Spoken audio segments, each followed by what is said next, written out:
සුබ දවසක් දුවේ පුතේ. සුබ දැසනක් වෙන්න කියලා ප්‍රාර්ථනා කරනවා සියලු දෙනාටම. අපි ගිය සතියේ ත්‍රිකෝණමිතිය සහ දිගාංශ කියන මාතෘකාව අවසන් කරා. බලන්න මතක ඇති. ඊට පස්සේ මම අලුත් නිබන්ධනයක් කියලා තියෙනවා ගන්න කිව්වා මේ මාසේ නිබන්ධනේ. සියලු දෙනාම අරගෙන නැති කියලා මම හිතනවා. අරගෙන නැති අය ඉන්නවා නම් හැකි ඉක්මනට ගන්න. ඉතින් අද ඒක තමයි පටන් ගන්නෙ. ඉතින් ඔයාලට තේරෙයි අද මේ නිබන්ධනේ නැති වුණාම කොච්චර අමාරුද කියලා. මේ නිබන්ධනේ ළමයි සාමාන්‍යයෙන් ලොකු ප්‍රශ්න පත්‍රයට එනව ගණන් 12ක්. ඒ 12 ආශ්‍රිතයෙන් අපි දාලා තියෙන දැන් උදාහරණයකට ගත්තොත් නිර්මාණ ගණන් ගත්තොත් මම නිර්මාණ ගණන් දෙකක් විතර දාලා තියෙනවා. දෙකක් හෝ තුනක් දාලා තියෙනවා. එතන සමාන්තර ශ්‍රේණි ගුණෝත්තර ශ්‍රේණි ගණනක් ගත්තොත් එම මම ඒ වගේ ගණන් දෙකක් දාලා තියෙනවා. ඒ වගේ මම බලාපොරොත්තු වෙනවා නැවත ඔයාලව ඒක සම්බන්ධව මතක් කරගෙන යන්න. ඒක පළවෙනි කාරණාව. හරිද? අද ඉඳන් වෙන වැඩපිළිවෙල ගැන කියන්නේ දෙක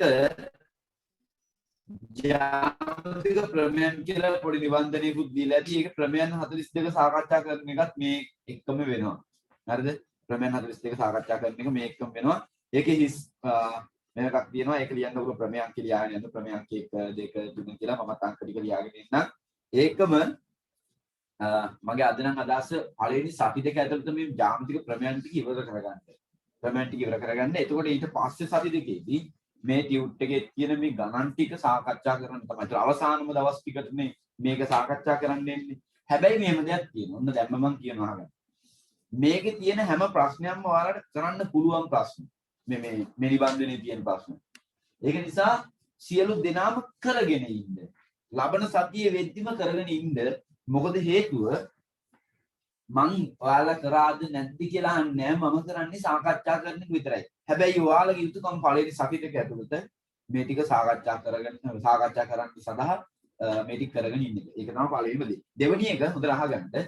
ලබන සතියේ ඉඳන් පන්ති පටන් ගන්න පුතා 8 මාර අවසන් වෙන්නේ 11 මාර. හරිද? උදේ 8 මාරට පන්ති පටන් ගන්නවා. 11 මාරට අවසන් වෙනවා. මේ ඔයගොල්ලන්ගේ අවසාන මාසෙ නිසා ඔන්න මට කරන්න පුළුවන් තවත් සේවාවක් විදිහට මම ඒක ඒ විදිහට කරලා දෙනවා. හරිද? හරි. අපි යන් ඉස්සරහට ප්‍රමේයන් පැත්තෙන් ප්‍රමේයන් ජ්‍යාමිතික ප්‍රමේයන් තුන පුතා ප්‍රමේයන් දෙනවා 42ක්. ප්‍රමේයන් දෙනවා 42ක්. ඒ ප්‍රමේයන් 42 සාකච්ඡා කරන්න යන්නේ එකිනෙක සහ ඒවා ගැන පැහැදිලි කිරීම කරන්න යන්නේ. ඊට පස්සේ මම ඔයාලට කරන්න වැඩක් දෙන්නම්. අපි දැනට මේක බලමු. සරල රේඛාවක් මත බද්ධ කෝණවල එකතුව අංශක 180කි කියලා දීලා තියෙනවා. ප්‍රමේය 1. දැන් මට බෝඩ් එක පාවිච්චි කරද්දී දැන් නිබන්ධනේ තියෙන අය ස්ටෑන් ටික පුරව ගන්න විතරයි තියෙන්නේ. නිබන්ධනේ ළඟ නැති අය ඉන්නවා නම් කවුරු හරි අනේ සර් මේ මොකද කරන්න කිය ඉන්නේ නැතුව අඩුම තරමේ මේ තොරතුරු ටිකවත් සටහන් කරගෙන ඉක්මනින් නිබන්ධනේ අරගෙන ඒ ටිකට ඒක ඇතුළත් කරගන්න බලන්න. හරිද? ඒක. මේකෙදි මෙන්න මෙහෙම කෙනෙක් ඇදලා දීලා ඇති. සහ මම ප්‍රමේය 1 2 3 කියලා මෙහෙම කරගෙන යන්නේ. ප්‍රමේය 1 2 3 තුන්වෙනි එක ඇද්දි එක මකනවා. මේ මෙහෙමයි යන්නේ. හරි. එතන ගැටලු කරගන්න එපා. ඉක්මනින් යන්න ඉස්සරහට. සරල රේඛාවක් මත වීදි බද්ධ කෝණවල එකතු 180යි. මේ යුක්ලිඩ් කියන ගණිතඥයා අපිට ප්‍රමේයන් පෙළ ගස්සලා දීලා තියෙනවා 42ක් පිළිවෙලට. ඒකේ පළවෙනි ප්‍රමේය තමයි සරල රේඛාවක් තවත් රේඛාවකින් ඡේදනය වීමෙන් සෑදෙන බද්ධ කෝණවල එකතුව අංශක 180යි කියන එක. අපි කෙටියෙන් කියනවා සරල රේඛාවක් මත වීදි බද්ධ කෝණවල එකතුව 180යි. මේක දන්නවා. මේක උගන්වන්නේ 7 වසරේදී. අපි දන්නවා මේ දෙන්නේ කරොත් 180ක් හැදෙනවා කියලා. ඒක තමයි පළවෙනිම දේ. දැන් අපි ගත්තොත් මෙයා A, මෙයා කැපිටල් B, මෙයා C, මෙයා D ගත්තොත් අපිට පුළුවන් ඔය ස්ටෑම් වල එහෙම ලියන්න A, B, C ධන CBD සමානයි 180යි කියලා. සමාන කොච්චරද? 180යි කියලා. මෙන්න ප්‍රමේය අංක 1 සරල රේඛාවක් මත පිහිටි බද්ධ කෝණවල එකතු 180ක් වෙන බව අපිට ඕනනම් කෙටි සටහන් වලින් දෙන්න පුළුවන්. A ධන B කියන්නේ 180යි කියලා. මේක. ඒ පළවෙනිම ප්‍රමේය. ප්‍රමේය අංක 2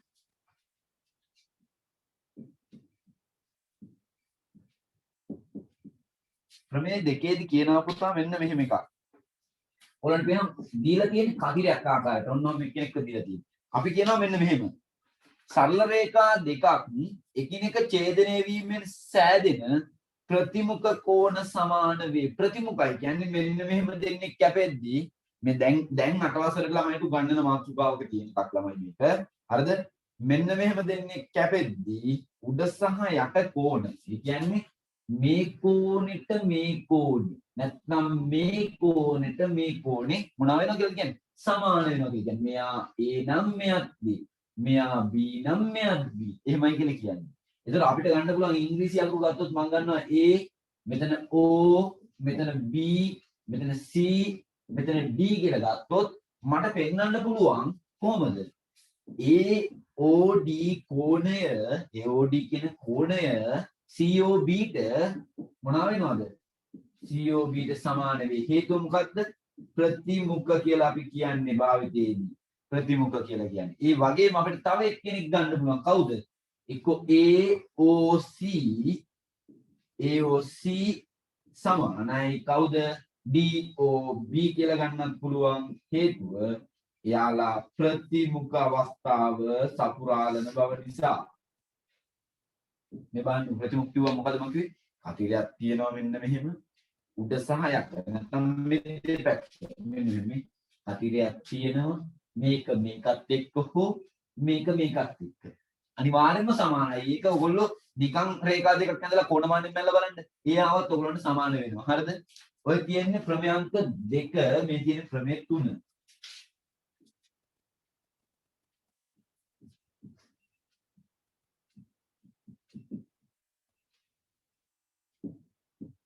මේ ප්‍රමේය 2 මෙන්න ප්‍රමේය 3. ප්‍රමේය 3 කියනවා මෙන්න මෙහෙම කෙනෙක්. අපිට රේඛා දෙකක් ඔන්නෝම ඇඳලා දෙන්න.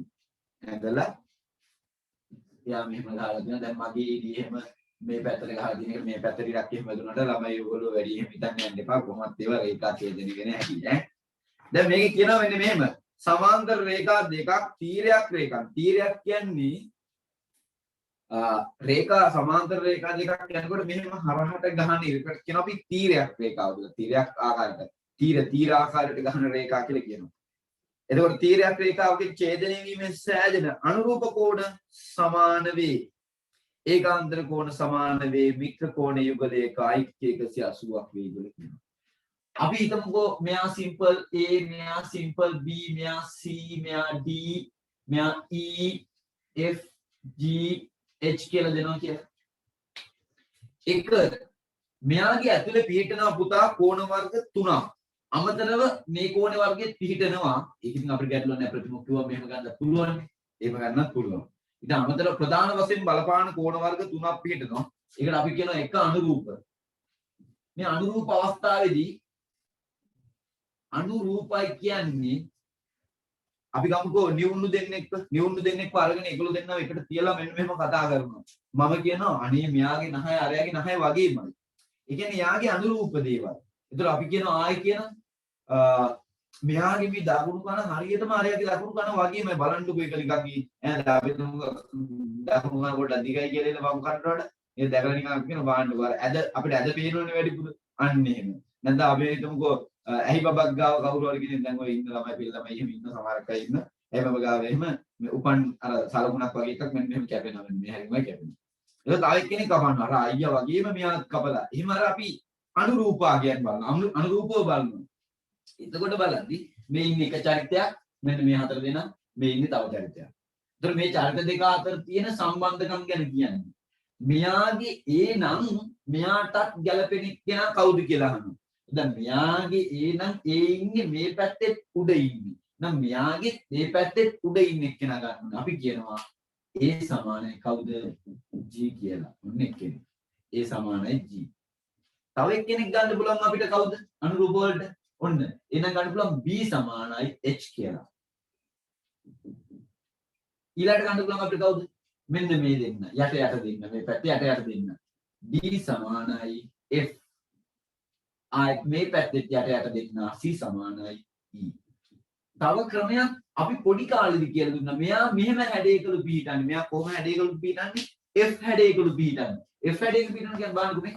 මෙහෙම ගත්තම උන්න F හැඩයක්. මෙයයි දෙන්නේ. මේ කෝණෙට මේ කෝණෙ ගත්තම F හැඩයක් විතරයි ඈ. F නෙමෙයි F හැඩයක් ගන්නවා. මේ උඩ අතර ගත්තොත් මේ කෝණෙට දෙන්න f හැඩයක් ගන්නවා. වඩාත්ම ලේසි ක්‍රමයේ අනුරූප f හැඩය කියන ඔළුවේ තියාගෙන ඉන්න. ඔයගොල්ලෝ අනුරූප හැඩයක් හිතන්න. මෙයාගේ යට නම් මේ හතර දෙනාගේ මේ පැත්තේ යට නම් මේ හතර දෙනාගේ මේ පැත්තේ යට. මේ හතර දෙනාගේ මේ පැත්තේ උඩ නම් මේ හතර දෙනාගේ මේ පැත්තේ උඩ. එහෙම කියලා මේකේ ඔළුවේ තියාගෙන යන්න. හරි. ඊළඟ එක ඒකාන්තර. අපි ගමු ඒකාන්තර කෝණය. ඒකාන්තර කියන්නේ z හැඩය ගන්න අය. ඒකාන්තර.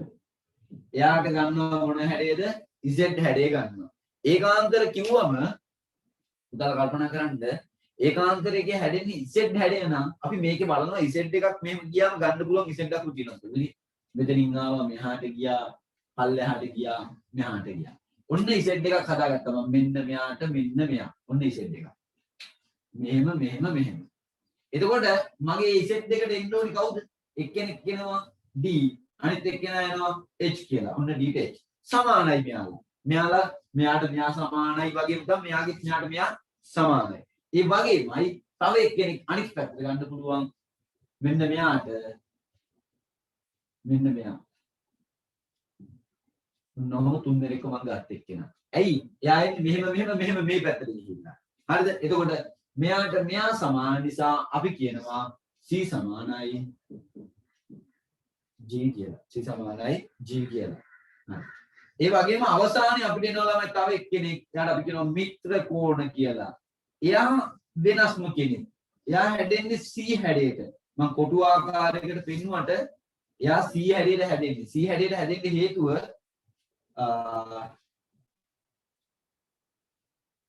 මෙයාගේ විශේෂත්වයක් තියෙනවා. විශේෂත්වය තමයි මේ දෙන්නගේ එකතුව 180ක් ගන්නවා කියලා කියන්නේ. මේ දෙන්න කොයි වෙලාවෙද දැන් මෙයා 80යි නම් මෙයා අනිවාර්යෙන් 100යි. ඒක ආයි වෙනවම තමයි. ඒක ආයි කොහොම බැලුවත් වෙනව සමාන්තරයි නම්. එතකොට මෙයා 90 නම් මෙයාත් 90 වෙනවා. මෙයා 50යි වගේ නම් මෙයා 130ක් විතර වෙනවා. නැත්නම් මෙයා 130යි වගේ නම් මෙයා 50ක් වෙනවා. ඒක ඒ දෙන්නට තියෙන සම්බන්ධතාවය. ඒක නිසා අපි කියනවා කොයි වෙලාවෙදී මිත්‍රයි මේ දෙන්න. මිත්‍රත්වය මොකද්ද? දෙන්නගේ එකතු කරාට පස්සේ මොනවා වෙනවා කියලාද කියන්නේ? D සහ G කියන එක්කෙනා එකතු කරොත් එහෙම 180ක්. ඒ වගේම C සහ H කියන එක්කෙනා එකතු කරොත් එහෙම 180යි.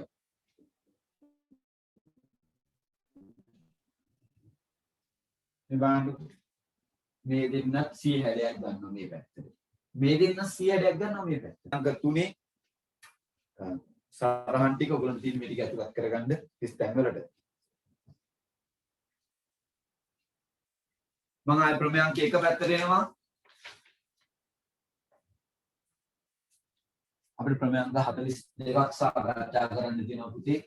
ඉතින් මම එකින් එක මකාගෙන යන්නේ මට මාව ඉන්නකොට ඔයගොල්ලන්ට පේන්නේ නැතුව ගියොත් එහෙම ඒ වගේ වෙලාවල් වලදී දැන් මේ දෙක දැන් හිස්නේ මම මෙහෙ කරද්දි ඒ වෙලාවදී ඔයගොල්ලන්ට ඔය ටික බලා ගන්න පුළුවන්. හරි.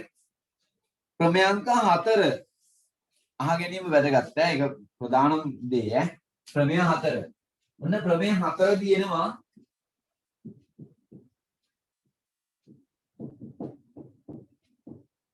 ප්‍රමේය 4.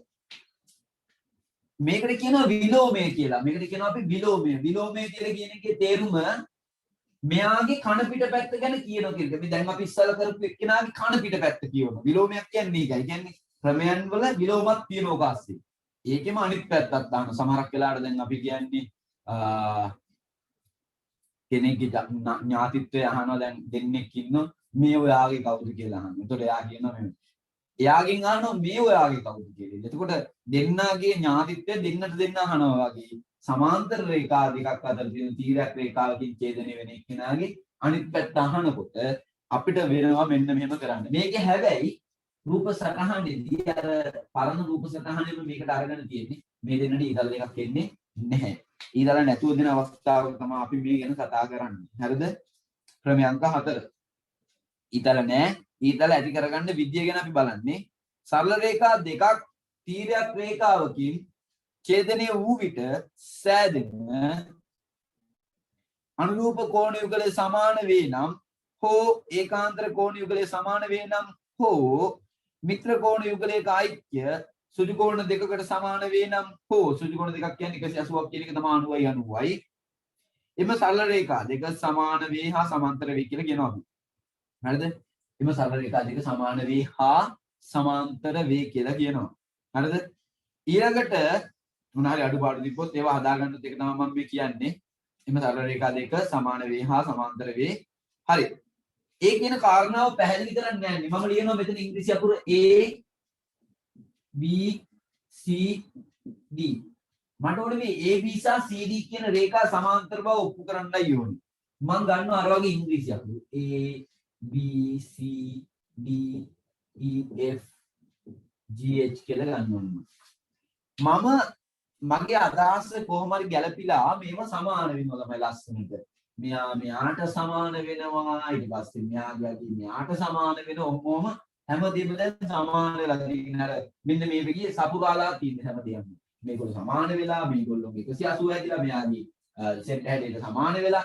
හැබැයි එකම දේ මෙයාගේ ඊතල නැහැ. මෙයාගේ මොකද්ද නැත්තේ? ඊතල නැහැ. දැන් ඊතල නැතුව ගැන හිතන්න කියලා අපිට කියන්නේ. අපි බලමුකෝ. ඊතල නැතුව හිතන්න කිව්වම අපි කියනවා මෙහෙම පළවෙනි කාරණාව.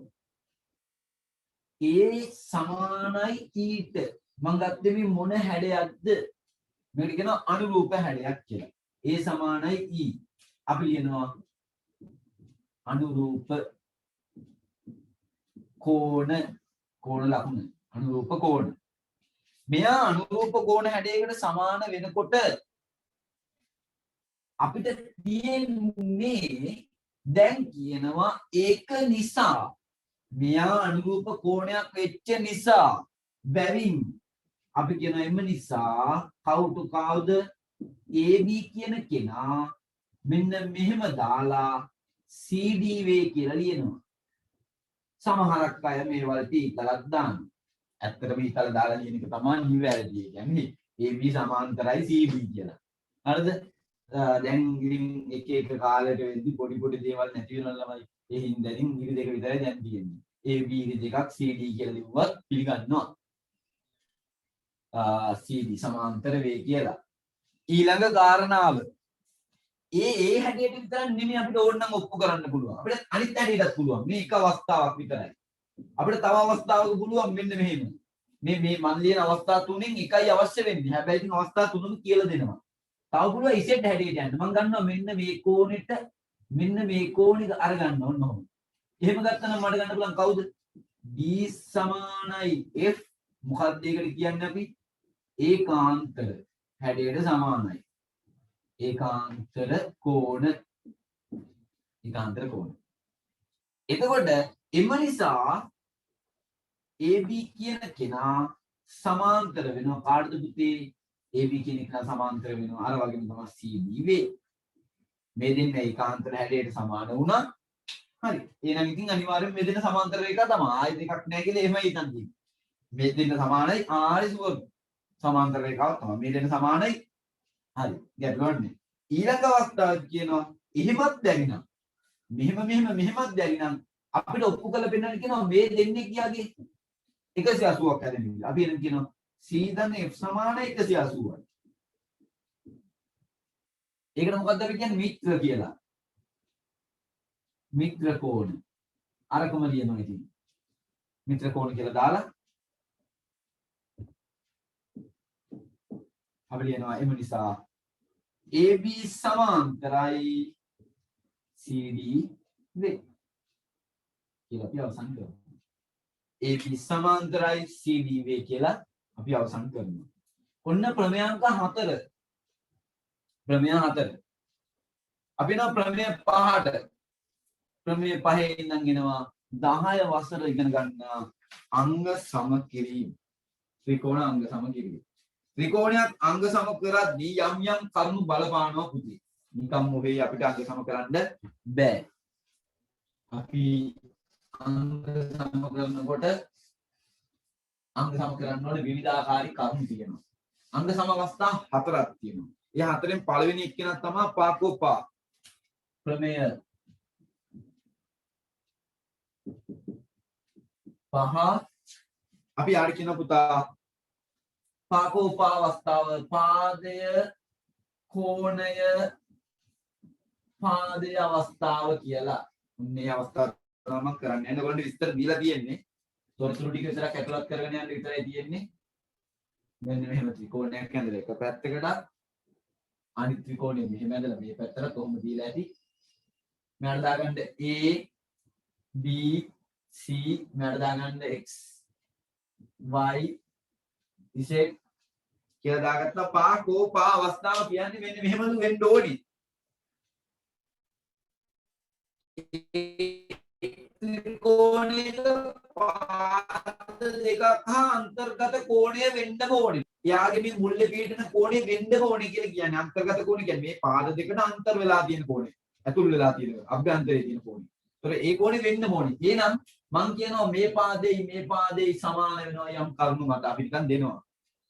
එහෙනම් මම කියනවා මේ පාදෙට තමයි සමාන වෙන්නේ කියන්නේ. එහෙනම් අන්තර්ගත කෝණය වෙන්න ඕනේ පුතා.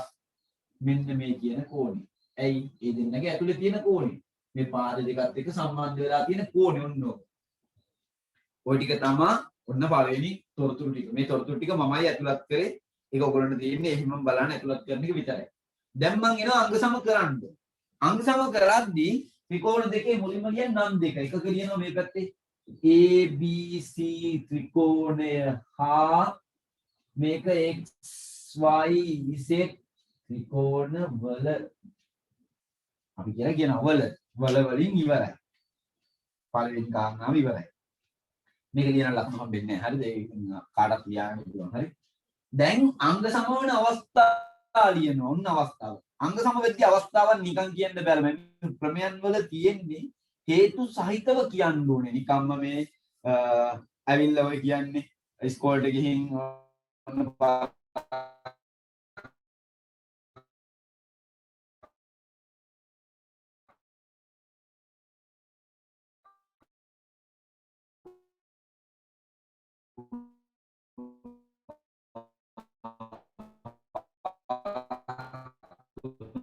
පස්සේ පරක්කු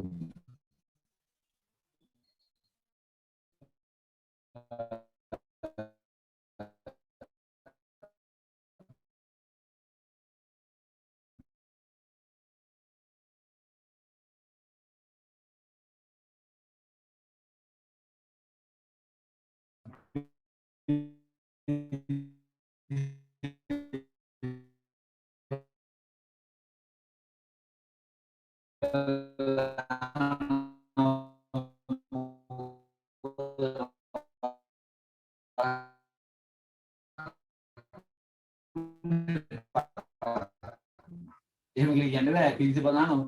හේතු කියලා ගන්නවා කියලා. බස් එක ගන්නවා කියයි.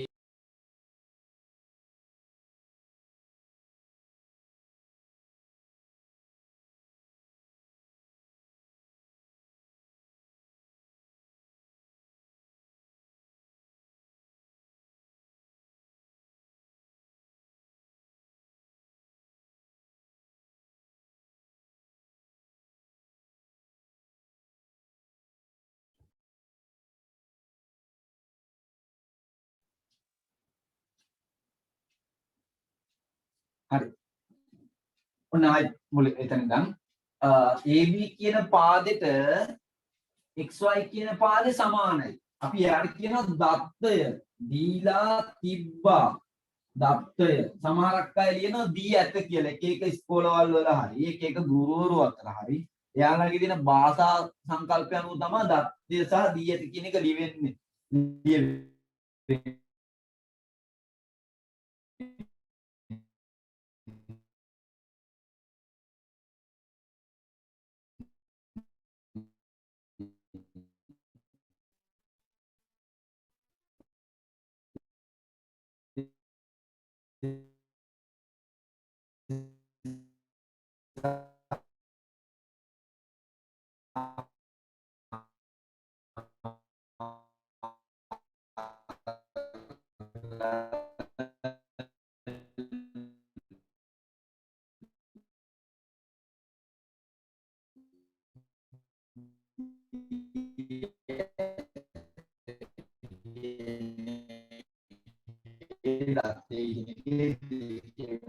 තම කරුණ නෑ ඒක ගැටලුවක් වෙන්නේ නෑ. පා කියලා යනවා ඉක්මනට පාකෝ කියන අවස්ථාව ලියන්නේ හරිද?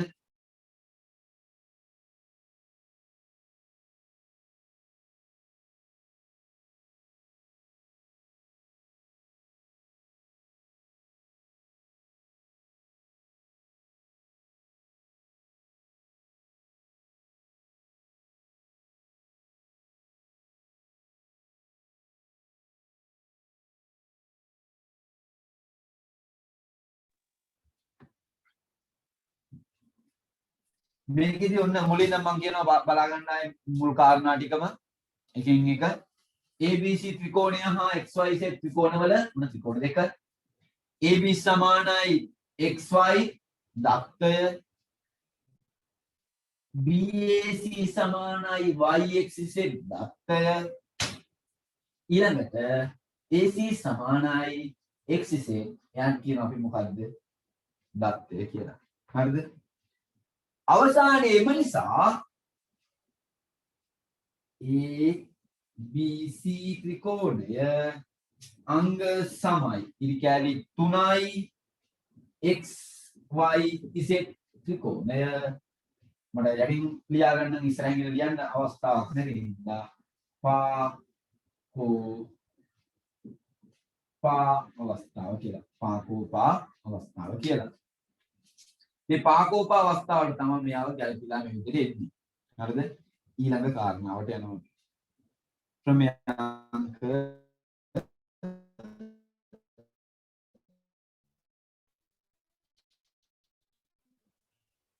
6ට යනවා. ප්‍රමේයාංක 6ට යන්නේ ඔයාලට පුළුවන් මේකේ අඩුපාඩු විව හදාන්න ගණන් හදන්න තියෙන දවසක් නෙමෙයි. හදන්නේ කොතනද මෙතන මේකේ දෙයක් කරගන්නේ. අංග සම කරද්දී මොනවද දේවල්ට හේතු බලාපොරොත්තු වෙන්නේ ඒගොල්ලෝ. ඒ දේවල් ගැන අදහසෙන් බලාගෙන යන්න ඉස්සරහට. මොන ප්‍රමේයාංක 6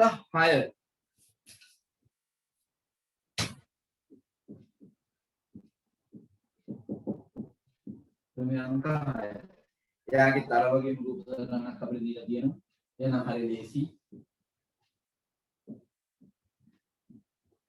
මෙතන ගත්තොත් අපි ගමුකෝ A B C මෙතන එනවා X Y Z මේ පාදෙට මේ පාදෙට මේ පාදෙට මේ පාදෙට මේ පාදෙට මේ පාදෙට නම් දෙනවා.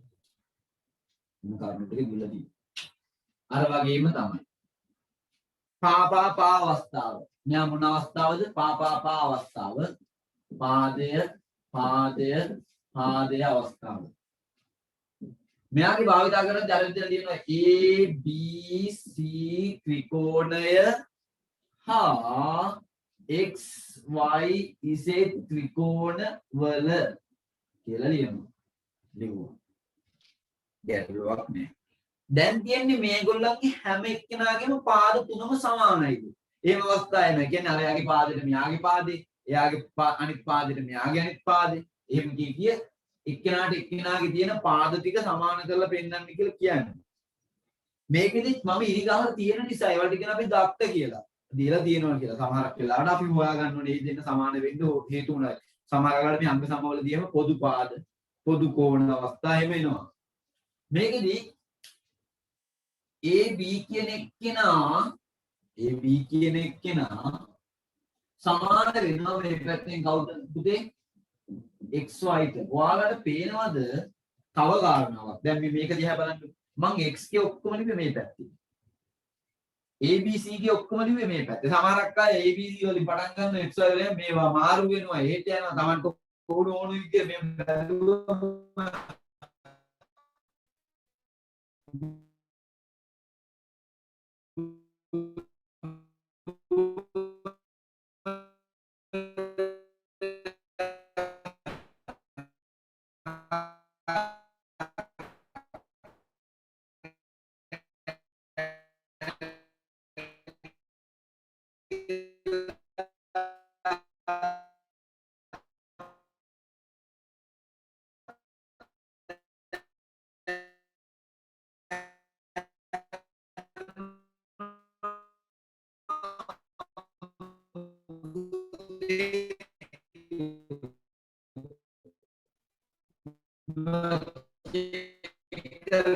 බලන්න යන්නේ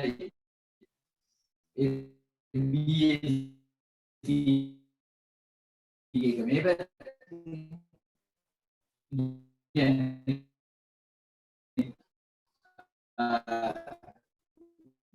නිමල්ගේ උඩ නිමල් කමල්ගේ දේවල් තමයි පෙන්නලා තියෙන්නේ. දැන් නිමල්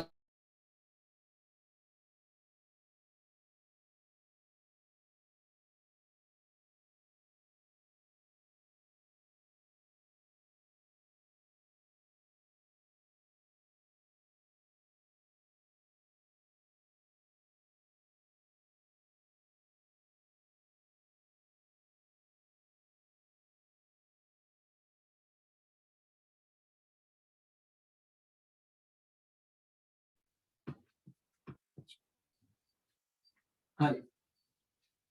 එතකොට දැන් AB XY දත්තය කියලා ගත්තා. අපිට ඊට පස්සේ පුළුවන් BC සමානයි කවුද? මෙයාගේ තිරිකැලි තුන එක්කෙනා X ඉසෙන්. මෙයාට කියන අපි මොකද්ද පුතේ? දත්තය කියලා. ඉන්න දත්තය. ඊළඟට කියනවා AC සමානයි ඔන්න ඉරිකැලි දෙකේ අවස්ථාව. මෙයාගේ ඉන්නවා X ඉසෙන්. sorry Y ඉසෙන්. එයාට කියන අපි එයාට කියන මොකද්ද පුතේ? දත්තය. ඔය වගේ කරුණු තුනක් ප්‍රධාන කරුණු තුනක් ගලපනවා අපි. ගලපලා අපි ලියනවා එම නිසා මේ පේනවනේ එම නිසා ABC ත්‍රිකෝණයේ හැම අංගයක්ම XY Z ත්‍රිකෝණයට සමානයි. හේතුව මොකද්ද? මෙයාගේ අනුව පා අවස්ථාව. පාදය කියන අවස්ථාව භාවිතා කරලා මම මෙයාගේ තියෙන හැම අංගයක්ම සමාන කරා. මේ අංග සම කරාට පස්සේ හොඳට මතක තියාගන්න අංග සම කරාට පස්සේ මෙයාගේ මේ මුල්ලට අනිවාර්යෙන්ම මෙයාගේ මේ මුල්ල සමානයි. ඇයි? මේ ඉරි කෑල්ලයි දෙකයි මැද තියෙන මුල්ල ඉරි කෑල්ලයි දෙකයි මැද තියෙන මුල්ලට සමානයි. මේකෙන් කියන්නේ මේ කරලා පෙන්නන්නේ මෙයාගේ එකට අරයක් එක අනිවාර්යයෙන්ම සමානයි කියලා ඔප්පු කරන එක. ඔප්පු කරාට පස්සේ අපිට ඕන මගුලක් කියලා මේ කෝණයට මේ කෝණය ඕන විදිහකට සමාන කරගන්න පුළුවන් එක වගන්තියක් තියෙනවා. ඒ වගන්තිය තමයි ඒ වගන්තිය වෙනුවෙන් ලියලා තියාගන්න කොහොමද දැනග අවශ්‍ය වෙන්නේ කොහොමද අංග සම ත්‍රිකෝණවල අනුරූප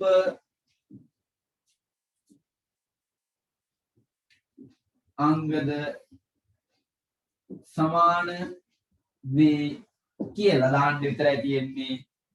එම නිසා ඕන එකක් සමානයි කියලා පෙන්නන්න පුළුවන්. එම නිසා කියලා දැම්ම අර යට මෙයා සමානයි මෙයාට එයා සමානයි කිය ඕන එකක් වෙන්න පුළුවන්. හැබැයි අංග සම ත්‍රිකෝණවල අනුරූප අංග සමාන වේ කියන එක අංගද සමාන වේ කියන එක ලියවිලා තියෙන්න ඕනේ. ඒක අමතර කාරණා ගණන් වලදී ඉස්සරහට එන එක අපි ප්‍රමයන් කරගෙන යද්දී ඔයාලට මම මේ සහයෝගي දක්වගෙන යන්නේ කොච්චරක් ඉස්සරහට එනවද කියලා. අපි ඊළඟ පිටුවට යම් පිටු අංක 3 තියෙනවා අපේ 7 වෙනි ක්‍රමය. ක්‍රමය අංක 7. ක්‍රමය අංක 7 දී කියනවා අපිට මෙන්න මෙහෙම අවස්ථාවක් ගැන. ක්‍රමය අංක 7 දී කියනවා තවත් අවස්ථාවක්. යාට කියනවා අපි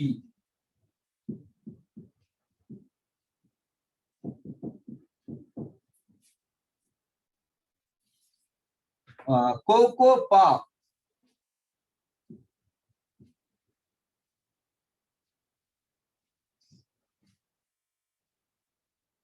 මෙන්න මේ අවස්ථාවක් ඇඳලා දීලා තියෙන්නේ අපිට. හරි. අපි ගමුකෝ ඉංග්‍රීසියට ගත්තොත් මම ගන්නවා A P C මෙයා X Y Z. අපි ප්‍රමේය කියවගෙන යමු. එක් කෝණයක කෝණ දෙකක් සහ අනුරූප පාදයක් තවත් කෝණයක කෝණ දෙකකට හා අනුරූප පාදයට සමාන වේ නම් එම ත්‍රිකෝණ දෙක අංග සම වේ. මම ගන්නවා මෙයාගේ මේ කෝණයයි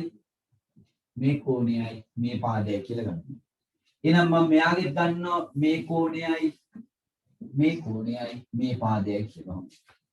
දැන් මේක එක හැඩරුව කියන්න ඕනේ අනුරූප හැඩය කියන්නේ. කෝණ දෙකයි මෙන්න මේ ඩබල් ඉරි තියෙන එක්කෙනාගේ ඉරි කැලක් ගහගෙන. කියන්නේ මෙයා තමයි පාදේ සමාන වෙලා තියෙන්නේ. මෙයාගෙත් මේ ඩබල් ඉරි තියෙන එක්කෙනාගේ පාදයක් තමයි සමාන වෙලා තියෙන්නේ. ඒ වගේ අනුරූප වෙන්න ඕනේ. හරියට බැලුවම නිකන් දෙන්නගේ හැඩරුව සමාන වුණොත් විතරයි අපිට සමාන කරන්න පුළුවන් වෙන්නේ. හරිද?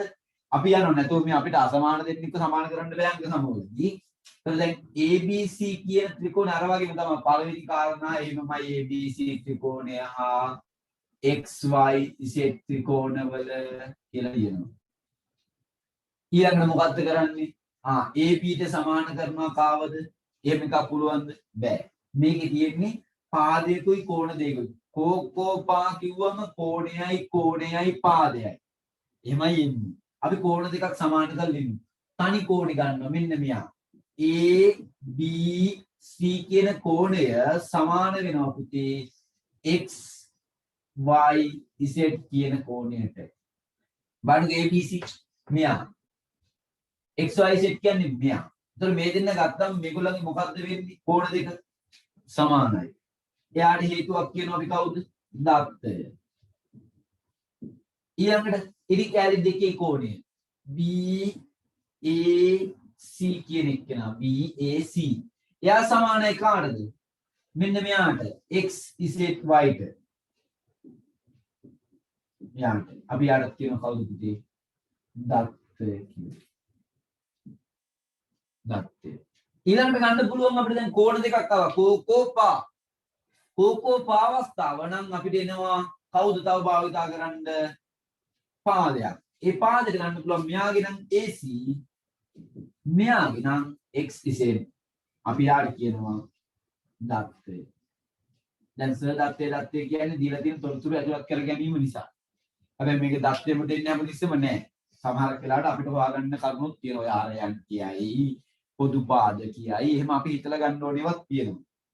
සමාන්තර රේඛාසිත සමාන පාද වෙන්න පුළුවන්. එහෙම ඒගොල්ලෝ සම්මුඛ පාද සමානයි. ඒ වගේ කරුණු අපි මූලික දැනීමේ තියෙන කරුණු ටිකකුත් මේවලට භාවිතා වෙනවා. හරිද? ඒකත් එක්ක අපි ලියනවා එහෙම නිසා ABC ත්‍රිකෝණය අංග සමානයි. ඒ කියන්නේ තුනක් එන්නේ අංග සමානයි. x y z ත්‍රිකෝණය කියනවා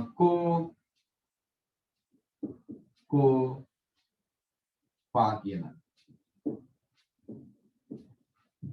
කෝකෝපා අවස්ථාව කියලා.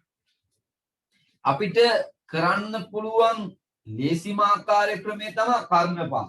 අපේ ළමයි ඒක අංග සමවල කර්මයක් විදිහට දකින්න ඒක කරන්න අකමැති. ඒ කියන්නේ කර්ණපා ගුවම අම්බෝ කර්ණපා මොනවාද මන්ද කියලා අර තේරුම් ගන්නවා අඩුයි පොඩ්ඩක්. හරිද?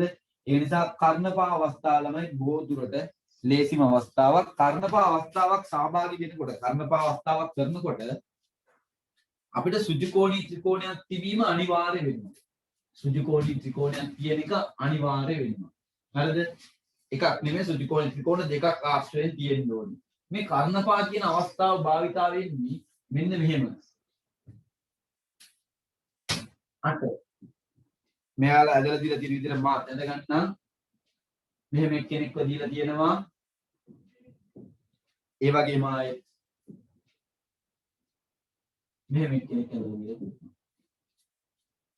සුජුකෝණී ත්‍රිකෝණයක කර්ණය හා පාදයක් තවත් සුජුකෝණී ත්‍රිකෝණයේ කර්ණයට හා පාදයට සමාන වේ නම් එම ත්‍රිකෝණ දෙක අංග සම වේ. කර්ණපා මේ පාදෙට කියලා අපිට ඔහොම දීලා තිබ්බොත් ඔච්චරයි ඕනේ. පාද දෙකක් සමාන කරන්නේ කෝණවත් මුකුත් ඕනේ. හරිද? ඔහොම දීලා තිබ්බොත් අපිට තියෙන්නේ අංග සම කරන්න. මං එනවා මෙයා A B C මෙයා එනවා X Y Z A B C මෙන්න මෙහෙම දානවා අපි. හා X Y Z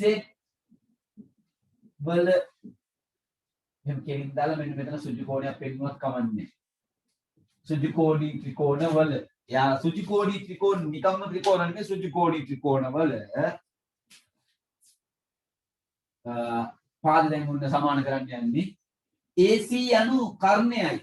හරිනේ? AC කියන්නේ දිගම පාදයයි. AC ට සමානයි YZ මොන හේතුවක් හින්දා හෝ කර්ණය සමාන කරගන්න ඕනේ.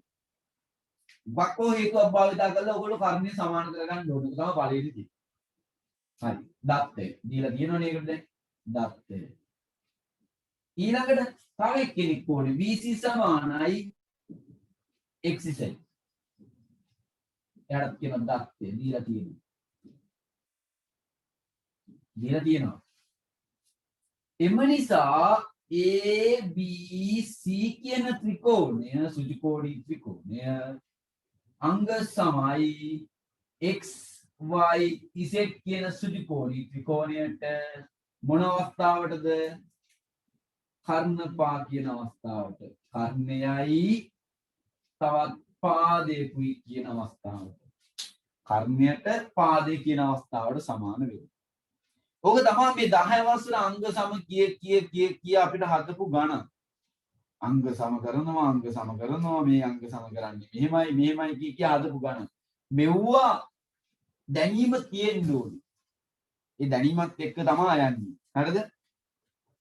ඊළඟට එනවා ප්‍රමේය අංක 9ට. දැන් උන අංග සම වලින් මිදලා ආයි ත්‍රිකෝණ සම්බන්ධතාව ගැන කතා කරන්නේ. ත්‍රිකෝණ වලත් නීති රීති තියෙනවා. නිකම්ම නෙමෙයි ත්‍රිකෝණ වලත් නීති රීති වගේක් කීපයක් එනවා. දැන් පොඩක් ආයි ලියන ප්‍රමාණය අඩු වෙනවා ඈ. ලියලා අද දිවිල්ලක් තමයි තියෙන්නේ. ලියලා ඕවා නිකම්ම පුස්කන්න තියන්න එපා මේ අවසාන මාසෙ. පොඩ්ඩක් හොඳට බලන්න සැලසෙන්න. ඔය ප්‍රමේයන් 42 ගොඩාක් ළමයි ආයිතින් කියන්න දෙයක් නැහැ. විභාගේ පැය දෙකයි පේපරේ මුලින්ම පටන් ගත්තේ. ලොකු පේපරේට පැය දෙකයි පටන් ගත්තේ 2016 නෑ 2016 මුල 2016 තමයි පළවෙනි ආරම්භය. පැය දෙකයි පැය 4 පේපරේ ආරම්භ කරේ. ඊට පස්සේ බැලුවා දුන්න පේපරේ දෙවෙනි පේපරේ ඔන්න ගණන් 12ක් සාමාන්‍ය විදිහටම දෙනවා. දුන්නාට පස්සේ හදනවා බැලුවා අධ්‍යාපන කලාපයෙන් පළාත් වලින් අධ්‍යාපන අමාත්‍යාංශයෙන් ඔක්කොම බැලුවා අන්තිම ගණන් තුන හදන්නේ. අන්තිම ගණන් තුන හදන්නේ ඔන්න බැලුවා හරියන්නේ නැහැ මේ වැඩේ ළමයිට වෙලාම දිනෙන්නේ නැති හරි. ඊට පස්සේ පැය දෙකමාරට පේපරේ දුන්න දෙවෙනි පේපරේ ඔන්න ඒකත් ගියා. ඒකට ටික කාලයක් ගියාම තමයි අර්ග තමයි සිදුවීම අන්තිම ගණන් තුන හදන්නේ. අන්තිම ගණන් තුන විතර වෙන්න හදන්නේ. දැන් ඒතකොට බලනවා පැය දෙකේ කාලෙමදි තව පැය භාගයක් වැඩි කරා ඒ කියලා ගැන හදන්නේ. දැන් පුතේ ඒවල දන්නවා පැය දෙකයි පැය තුනයි දීගේ පේපරේ. දැන් අවසාන වෙනකොට. දැන් මොකක්ද තත්ත්වේ? ඒත් ඒකම තමයි. අන්තිම ගණන් තුන හදන්නේ. ඒතකොට දැන් ඉස්සරහට ඕක තව පැය 5ක් කරත් ඔයගොල්ලෝ අන්තිම ගණන් තුන හදන්නේ. ඒ වෙලාව තියෙන වෙන මොකුත් නෙමෙයි. ඔයාලගේ එක කාල කළමනාකරණයේ අන්තිම සෞඛ්‍යය. දෙක ඔයාලා මේක දිහා බලන්නේ ඉංග්‍රීසි මේ ඉංග්‍රීසි ඕඩිය දිහා බලනවා වගේ. දැක්ක ගමන් මම භූමිය වුණා. අනිත් එක රවුන්ඩ් සහ ත්‍රිකෝණ ගණන් ආශ්‍රිත වෙන්නේ. ඒව දැක්ක ගමන් ළමයි ඔයගොල්ලෝ කොර වෙලා වගේ ඉන්නේ. ඒක දිහා බලන්නේ නැහැ. එහෙම එකක් තිබ්බද කියලා දන්නේ නැහැ පේපරේ. සමහරක් අය කියවුව එහෙමව තිබ්බද. හැබැයි සාපේක්ෂව මං කියන්නේ ගණන් 12ම අපිට හොඳට පුළුවන් වෙන්න ඕන ළමයි. හැබැයි එහෙමයි ඉන්නේ. ඒ කියන්නේ දැන් ප්‍රමයන් කරන්නෙම නැති අය ඉන්නේ. ජීවිතේට කරන්නේ නැති අය. ඒ අයට මේව ඉගෙන ගන්න කියන්නේ වෙන මොකුත් හින්දා නෙමේ. මේ ටික හොඳට බලා ගන්න කියන්නේ. ඔයාලට එනවා පුතේ පළවෙනි පේපරේ ගණන් අඩුම තරමේ 6ක්වත් මේ ප්‍රමයන් ආශ්‍රිතව. ඒ ගණන් 6 කොට දාගන්න පුළුවන් වෙනවා කියන්නේ ලකුණු 12ක් කොට දාගන්න පුළුවන්. අර ලොකු ලකුණු 10 නැති වුණත් ගැටුවක් නැහැ. අර ගණන් 12ට අර ගණන් 6ට ලකුණු 12ක් ගන්න පුළුවන්. ඒ නිසා ඔයගොල්ලෝ බලන්න දැන්ටත් ඔයගොල්ලෝ කරන පොඩි ගණන් වල ඒව තියෙනවා. ඒ ටික කොට දා ගැනීම අනිවාර්ය. ඒක තමයි මේ ප්‍රමයන් ටික කරද්දි දන්න නොදන්න සියලු දෙනාටම මේක මේ විදිහට පැහැදිලි කිරීම කරගෙන යන්නේ. හරිද? දැන් එනවා ප්‍රමේයාංක 9. මෙයා ප්‍රමේය 9 කිව්වම මෙයා හැදෙන්නේ පුතා මෙයා කියනවා ත්‍රිකෝණයක දික් කිරීමෙන් පාදයක් ත්‍රිකෝණයක පාදයක් දික් කිරීමෙන් සෑදෙන බාහිර කෝණය මෙන්න මෙයා බාහිර කෝණය එහි අභ්‍යන්තර සම්මුඛ කෝණ දෙකෙහි ඓක්‍යයට සමාන වේ. ත්‍රිකෝණයක පාදයක් දික් කරා හැදුනා මෙතන බාහිර කෝණය එයාගේ අභ්‍යන්තර කෝණය බැලුවා ඒකට සම්මුඛ කෝණ දෙකට එකතු 180ක් වෙනවා කියලා කියන්නේ. සමාන වෙනවා කියලා කියන්නේ. අයත් කියන්න ත්‍රිකෝණයක පාදයක් දික් කිරීමෙන් ඔයාලට කියනවා මෙයා A නම් මෙයා B නම් මෙයා A ධන B කියලා කියන්නේ. මේක තමයි සරල අදහස. හරිද? ඔන්න අහගන්න. ත්‍රිකෝණයක පාදයක් දික් කිරීමෙන් සෑදෙන කෝණය බාහිර කෝණය ඊට අභ්‍යන්තර සම්මුඛ කෝණ දෙකේ එකතුවට සමාන වේ කියලා කියනවා. හරි. මේක තමයි මේකේ තියෙන සරලම අදහස. ඔයාලා බලන්න නිකන් කල්පනා කරලා බැලුවා. මෙතන අපිට මොකෙ එන්නේ 50යි විතරක් එන්නේ 50යි කියලා. 50යි 100යි. 100යි නම් මේ මුල්ල කීයක් එන්න ඕනද? 80ක් එන්න ඕනේ. මේ මොකද්ද? ත්‍රිකෝණයක් නේ. මෙතන 80ක් එන්න ඕනේ. මෙතන 80යි නම් මේක සරල රේඛාවක් නේ. සරල රේඛාවක් නිසා මෙතන මේ පැත්තට එන්න ඕනේ 100ක්. ඕක තමයි ඔය හදලා ඒක නිසා තමයි මේ දෙන්න මෙන්න මේ දෙන්නට සමානයි කියලා පෙන්නන්නේ. අපි ලියනවා මෙන්න මෙහෙම A B C D අපි ලියනවා B A C කියන කෝණය ධන ABC කියන කෙනාට සමානයි ACD කියන කෙනා කියලා. ඔන්න BAC කියන කෝණයත් ABC කියන කෝණයත් ABC කියන කෝණයත් සමානයි. එකතු කරොත් ACD කියන කෙනාට. ඕක තමයි සරලම අදහස. ප්‍රමේය අංක 9.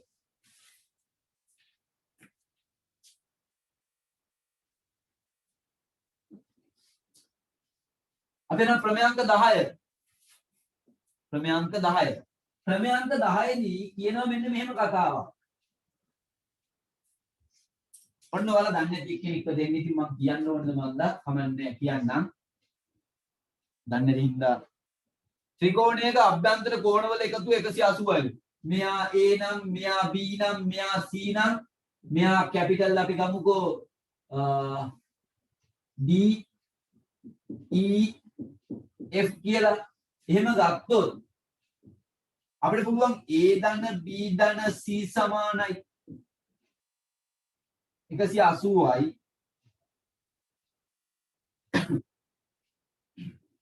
අනිත් එක්කෙනා D E සහ F කෝණය ධන අනිත් එක්කෙනා E D F ධන අනිත් එක්කෙනා E F D සමානයි 180. මේ කෝණයට මේ කෝණයට මේ කෝණය එකතු කරාම 180යි කියලා. හරි. මේ තමයි ඒකේ සරලම අදහස ප්‍රමේය අංක 10.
ප්‍රමේය අංක 11 බහුව ආශ්‍ර.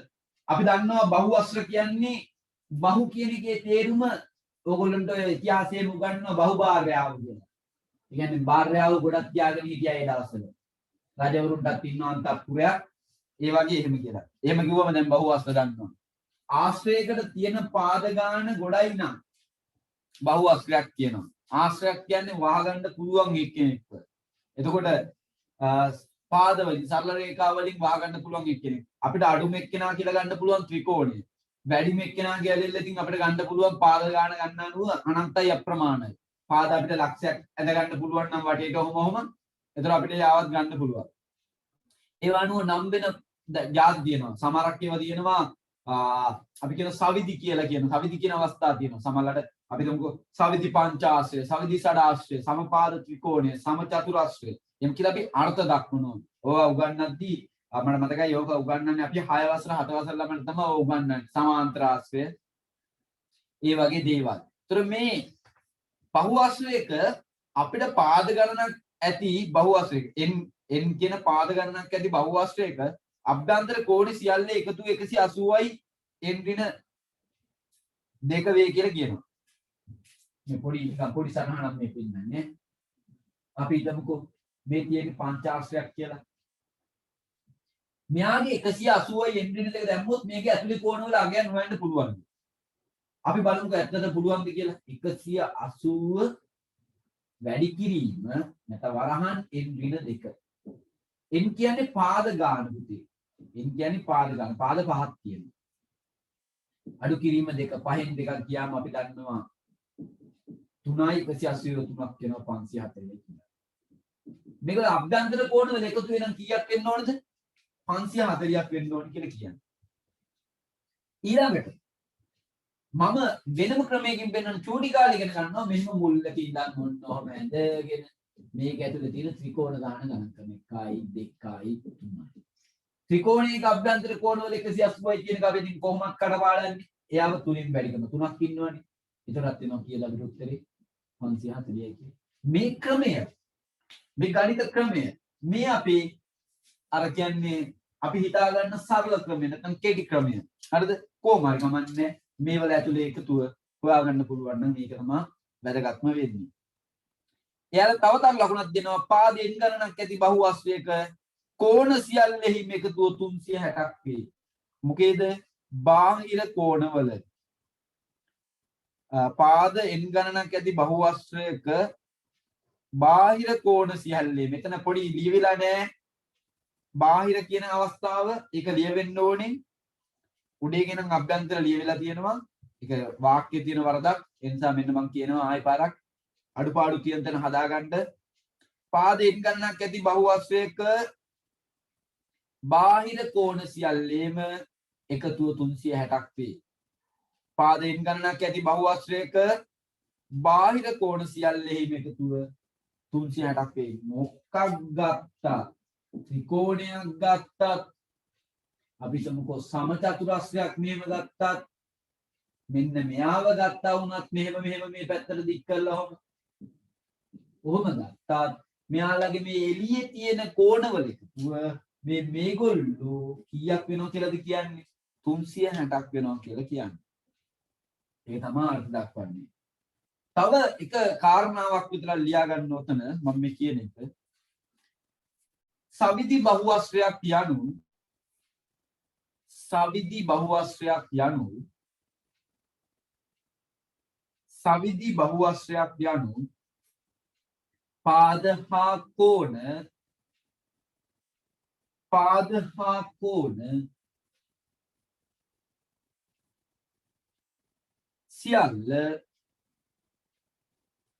පාද හා කෝණ සියල්ල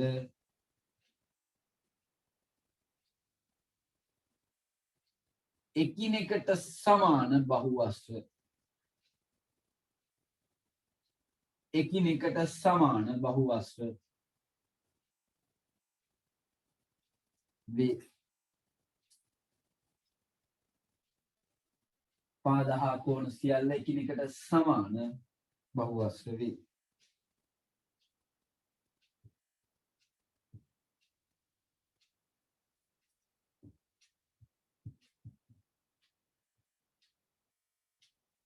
මේ ක්‍රමයන්ක 11 අපි දැන් කරගෙන ගියේ. ඔන්න ක්‍රමයන්ක 12ට එනවා අපි.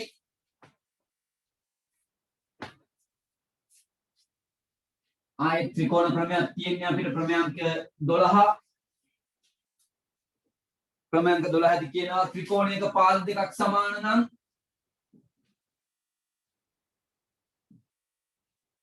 මෙයා A මෙයා B මෙයා C නම්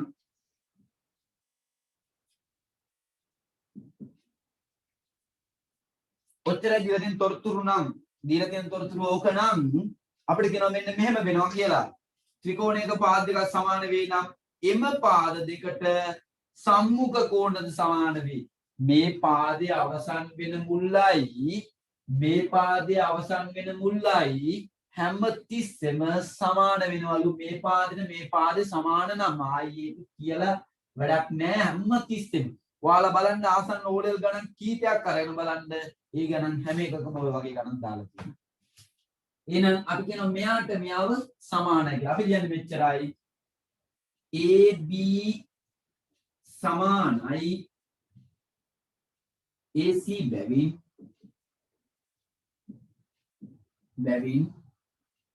ඒක නිසා තමයි අපි ගන්නෙ AB සමානයි AC බැවින් එම නිසා මේ කෝණයට ඒ කියන්නේ ABC කෝණයට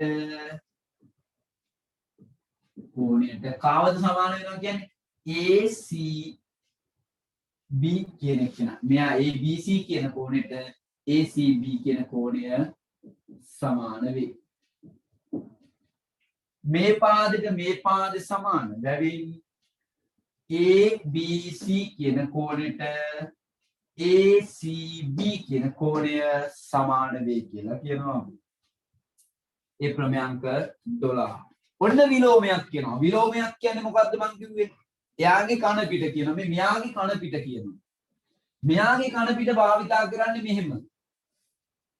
ප්‍රමේයාංක 13 වෙනවා එතකොට. ප්‍රමේයාංක 13.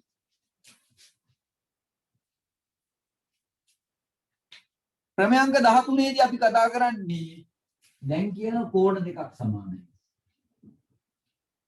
මේ කෝණෙට මේ කෝණය සමාන. කොච්චරයි දීලා තියෙන තොරතුරු. ABC. අපි ලියනවා අර්ගෙම අනිත් පැත්ත කරකවල කොහොමද කියන්නේ? කෝණ දෙකක් සමාන නම් පාද දෙක උත් සමානයි.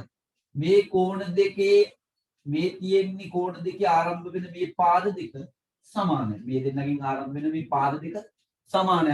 මේ පාදෙට මේ පාදේ සමානයි.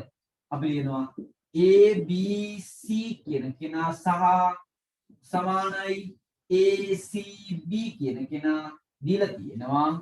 ඒ නිසා බැවින් ඒගොල්ලෝ දීලා තියෙන බැවින් එම නිසා AB කියන පාදය AC කියන පාදයට සමාන වේ කියලා. සමාන වේ කියලා කියනවා.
අපි යනවා ක්‍රමයන්ක 14.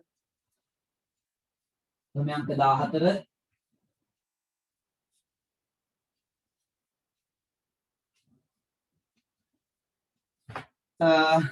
ක්‍රමයන්ක 14. ඔන්න එනවා ඊළඟට ඕගොල්ලෝ ආසම නැති රූප සරහන් ටික. සාමාන්‍ය අපි දන්නවා ළමයි එක්ක යනකොට අපි දන්නවා ඕගොල්ලෝ එක එක අයගේ කැමැත්ත. මෙන්න මේවා. මේවා දැක්ක ගමන් ඕගොල්ලන්ට නිකන් ඒගොල්ලෝ දිහා නිකන් බලන්නෙත් වෛරෙන් වගේ. හරිද? මෙයාට කියනවා සමාන්තර ආශ්‍රයක් කියලා. ක්‍රමයන්ක 14. කියනවා අපිට මෙන්න මෙහෙම. සමාන්තර ආශ්‍රයක සම්මුඛ පාද සමාන වේ, සම්මුඛ කෝණ සමාන වේ, විකර්ණ මගින් වර්ගඵලයේ සමච්ඡේදනය වේ කියලා. හරි පුතා. මේ කරුණු තුන වෙනවා එක්තරා සාමාන්‍ය පෙළ ගානක. මට අවුරුදු කියන්න හිට මතක නැහැ. ඔයාලා ආසන්න අවුරුදු 3-4 අරගෙන බලන්න එක්තරා සාමාන්‍ය පෙළ ගානක අපිට දෙනවා දැන් අර හරි වැරදි දාන්න කියලා. ඒ හරි වැරදි දාන්න කිව්වම ওই කරුණු තුන දාලා සමාන්තර ආශ්‍රය සම්මුඛ පාද සමාන වේ, සමාන්තර ආශ්‍රය සම්මුඛ කෝණ සමාන වේ, සමාන්තර ආශ්‍රය වර්ගඵල එකිනෙක සමච්ඡේදනීය වේ. එහෙම කියලා විකරණ වගේ දාලා දීලා තියෙන ඒවා හරිද වැරදිද කියලා ප්‍රකාශන වලට හරි වැරදි දාන්න කියලා. මේ දවස්වල රැල්ලක් වගේ එන එක සාමාන්‍ය පෙළ මොකද්ද? මේ ප්‍රමේයක් දීලා ඒකෙන් තොරතුරු 3-4ක් දීලා හරි වැරදි දාන්න. ඒක තමයි ක්‍රම වේදයක්. ඔය මගේ අනුමානයක්. කියන්නේ මේ පාරත් එහෙම එකක් ඒ කියලා. ඔන්න මම මේ අනුමානයක් දීගෙන ගියා වුණ.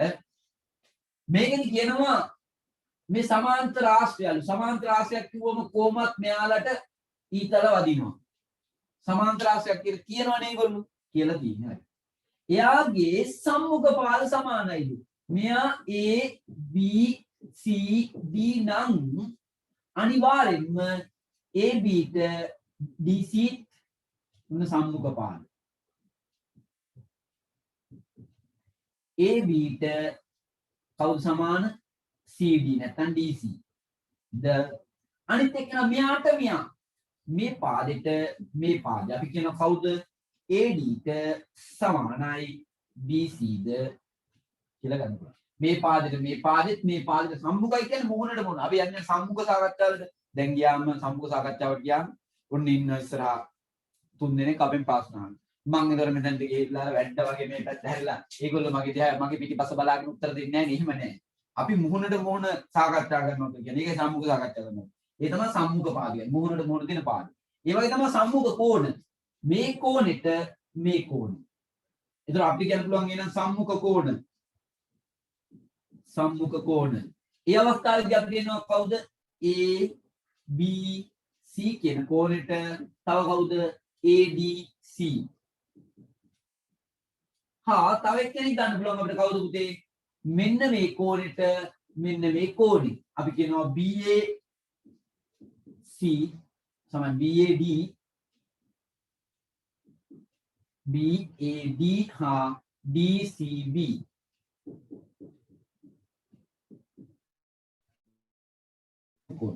මෙයාට මෙයාට. හරි එකක් තමයි.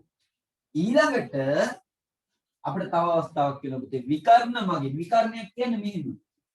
මෙන්න මෙහෙම මේ මුල්ලේ ඉඳන් මෙන්න මේ මුල්ලට මෙහෙම ආකරාම මෙයාගේ වර්ගඵලයට ඇත්තටම සමාන වෙනවා. මේ දෙන්නගේ වර්ගඵලයන් දෙක මොනවා වෙනවද? සමානයි.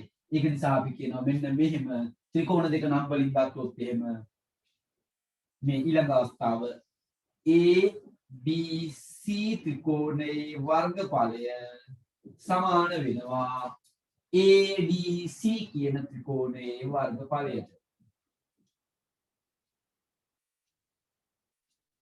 වර්ගඵලය මේකෙන කරුණු ටික සමාන්තර ආශ්‍රයක සපුරාලනවලු. සම්මුඛ පාද සමානයි, සම්මුඛ කෝණ සමානයි. විකර්ණයක් වගේ මේ පැත්තට හරි මේ පැත්තට හරි කෝකක් වුණත් ගන්න පුළුවන්. හරි මේක ඔහොම බෙදුවොත් මේ දෙපැත්තේ තියෙන ත්‍රිකෝණ දෙකේ වර්ගඵලය හරියටම ඒක ආයත් කරගන්නා ඉඩ ප්‍රමාණය හරියටම සමානයි කියලා කියන්නේ. අපි යනවා ක්‍රමයන්ක 14 දැන් 15 ඒකත් සමාන්තරාශ්‍ර සම්බන්ධ එක්කෙනෙක්ම තමයි. සමාන්තරාශ්‍රයක විකර්ණ එකිනෙක සමච්ඡේදනය වේ. මොකද්ද කියලා බලමු අපි. ක්‍රමයන්ක 15 විකර්ණ එකිනෙක සමච්ඡේදනය වේ කියන්නේ මෙන්න මෙහෙම. සමාන්තරාශ්‍රයක්. චතුරාශ්‍රයක් කියන්නේ සමාන්තරාශ්‍රයක් කියන්නේ ඔන්න සමාන්තරාශ්‍රය. එහෙනම් මේවලට ඊතල දාන්න ඕනේ. දැන් මේ ඊතල දාද්දි දිගේ එක්කෙනාට ඊතල දෙකයි කොට එක්කෙනාට එකයි එහෙම කියලා නෑ ළමයි. මේක දාන්න විදිහට ඕන විදිහට දාගන්න පුළුවන් ගැටලුවක් නෑ. හරි. මේකෙදි අපිට කියනවා සමාන්තරාශ්‍රය විකර්ණ එකිනෙක සමච්ඡේදනය. මෙන්න මේව ගහන ඒවා තියෙන්නේ. මෙන්න මේවා තියෙන්නේ. ඒවා හරියට සමච්ඡේදනය වෙනවා. මෙතනින් බෙදෙනවලු. මේ පාදේ එකම සමානයි. මේ පාදේ එකම සමානයි. නැතුව මේ පාදේ කොහොම සමාන වෙන අවස්ථාවක් නැතුවම නෙමෙයි. හැබැයි 99%ක්ම මේ පාදේ සමාන වෙනවා. පැහැදිලිද? හරි. අපි ඒක ඉංග්‍රීසි අකුරු වලින් අර්ථ දක්වමු. ඔන්න මම ගන්නවා A B C D O කොහොම කියලා අරගෙන අපි කියන පුතේ මෙන්න මෙහෙම. A B C D සමාන්තරාශ්‍රයක් බැරි සමාන්තරාශ්‍රයක් බැරි DO සමානයි OB ද AO සමානයි OC ද වේ කියලා. එම නිසා DO සමානයි OB ද AO සමානයි OC ද වේ කියලා කියනවා.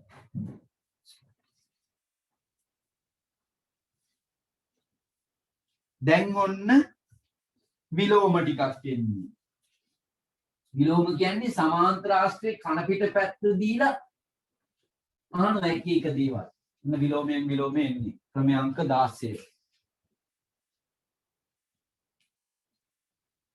ක්‍රමය අංක 16 දී කියනවා මෙන්න මෙහෙම. චතුරස්‍රයක සම්මුඛ පාද සමාන නම් එම චතුරස්‍රය සමාන්තර ආශ්‍රයක් වේ. චතුරස්‍රයන්නේ නිකම් එක්කෙනෙක් විතරයි මෙයාට ඊතල නෑ මුකුත්ම නෑ. හැබැයි තොරතුරක් දීලා තියෙනවා මෙයා A B C D කියලා. හැබැයි මේ පාදෙට සමානයි මේ පාදෙට සමානයි. ඒවා දීලා තියෙනවා. පාද සමානයි කියද්දී ඊතල නෑ. හරි. ඊතල කොහෙදිවත් නෑ. ඒක චතුරස්‍රයක් කියන්නේ. චතුරස්‍රයේ සම්මුඛ පාද සමාන නම් මේ චතුරස්‍ර සමාන්තරාශ්‍රයක් වේ කියලා ඒගොල්ලෝ කියනවා. අපි බලමු. මේ පාදෙට ඒ කියන්නේ AB සමානයි CD ද AD සමානයි PC ද බැවින් එම නිසා කියන්නේ මේ පාදෙට ඉස්සලකෝ සමාන්තරාශ්‍රයක සම්මුඛ පාද කොහොමත් සමානයි. ඉස්සල අපි නිත්‍යයක් කිව්වනේ. මෙන්න මේක අවස්ථාවේදී සමානයි. සමාන්තරාශ්‍රයක් නම් සමානයි. සමාන නම් සමාන්තරාශ්‍රයක් කියන්නේ. පාද සමාන නම් ඒක සමාන්තරාශ්‍රයක් කියන්නේ. අනිත් පැත්ත කියන්නේ. ඒකයි විලෝමය කියන්නේ. එම නිසා A B C D යනු සමාන්තරාශ්‍රයකි. මොනවද කියනවා? A B C D යනු සමාන්තරාශ්‍රයකි කියලා කියනවා. ඔය තියෙන ක්‍රමයන්ක 16. මේක මානිත් පැත්තට යන ඔන්න ක්‍රමයන්ක 17 තවත් කාරණාවක්. ඒකත් මේකෙම එකක් අහන්නේ අපේ.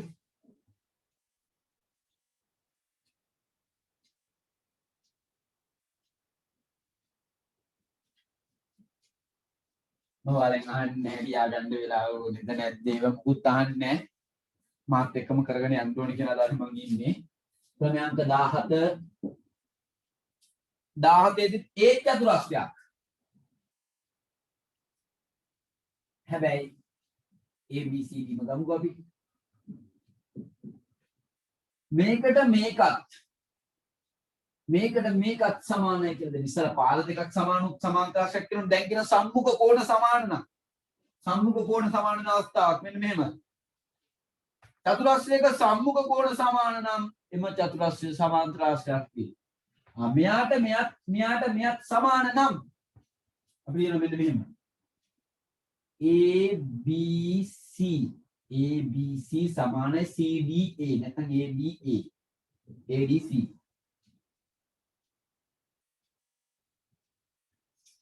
ABC කියන කෙනා සමානයි ABC කියන කෙනා සමානයි ADC කියන කෙනාට. තව එක්කෙනෙක් ගන්න පුළුවන් අපිට මෙන්න මෙහෙම.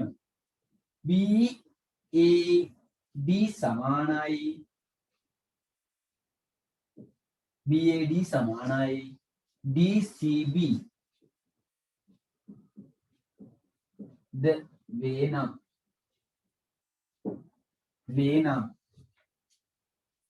හරිද? මේ දෙක මේකට සමාන. එම නිසා අපිට කියන්න පුළුවන් ABCD යනු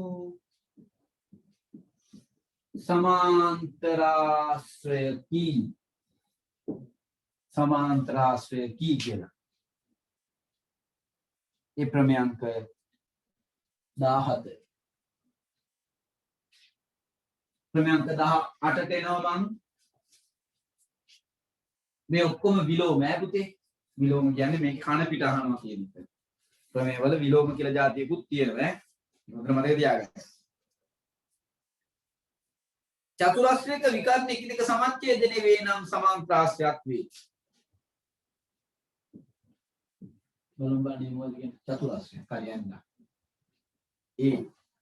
B C D ගැටලුවක් නෑ මෙයා මෙයාටත් යාකට හරි මුල වලට යාවෙන්න ඕනේ ඒ ගියාම මේ පාදෙටත් මේ පාදෙටත් මෙතන අපි ඕක කියලා ගමු සමාන වෙනවා නම් එයා චතුරස්‍රයක් වේ සමාන්තරාශ්‍රයක් වේ කියලා කියනවා කොහොමද අපි කියන්නේ AO කියන කෙනා OC ද AO OC ද ඒ වගේම DO OB ද වේනම්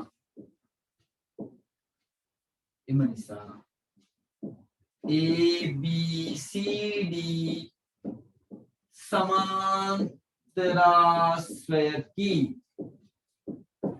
ඇත්තනේ මේ පාදෙට සමානයි මේ පාදෙට සමානයි ඉස්සල්ලා කිව්වා සමාන්තරාශ්‍රයන් නම් මේ පාදෙයි හරියට දෙකට බෙදනවා කියලා. ඉතින් දැන් කියනවා නම් දෙකට බෙදනවා නම් මේක අනිවාර්යෙන් මොකක් වෙන්න ඕනද? සමාන්තරාශ්‍රයක් වෙන්න ඕනෙමයි කියලා කියන්නේ. ඒකෙම අනිත් පැත්ත විලෝමය. සමාන්තරාශ්‍රය. ලියාගන්න බලන්න.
හරි ක්‍රමයන්ක 18න් අවසන් වුණාට 19ට එනවා. මේවා තමයි 10 වසරේදී කරේ අපි 10 වසර තියෙන ඒවා මේ කරන්නේ ඈ චතුරස්‍රයක සම්මුඛ පාද යුගල සමාන හා සමාන්තර වේ නම් එම චතුරස්‍රයද සමාන්තරාශ්‍රයක් වේ. චතුරස්‍රයක නීති තියෙන අවසාන නීතිය මේක වැදගත්ම නීතියක්. මෙයා මෙයාට ඊතලත් වෙලා මෙයා මෙයාට සමානත් වෙනවා නම් මේක කියන්න ඕනෙත් නෑ අනිවාර්යෙන් මෙයා මොකක් වෙනවා කියලාද කියන්නේ සමාන්තරාශ්‍රයක් වෙනවා කියලා කියන්නේ. කොහොමද අපි කියන්නේ? AB සමානයි CD ද AB සමාන්තරයි CD ද වෙනවා. AB කියන කෙනා සමානත් වෙලා AB කියන කෙනයි CD කියන කෙනයි සමාන්තරත් වෙනවා නම් අපි කියනවා එම නිසා ABCD සමාන්තරාශ්‍රයකි කියලා සමාන්තරාශ්‍රයකි කියලා ඊළඟට එන ඕනේ 11 වසන මාතෘකාවක් හරියට ඔළුවට දාගන්න ඕන මාතෘකාවක් මේකට කියනවා මධ්‍යලක්ෂ ප්‍රමේය කියලා අපි භාවිතා කරන අපි ගොඩක් ගණන් හදලා ඉවරයි පොඩි ගණන් එහෙම හදලා තියෙනවා ඒ වුණාට තවත් දැනීම සඳහා මධ්‍යලක්ෂ ප්‍රමේය භාවිතය ගොඩක් වැදගත් සාමාන්‍යයෙන්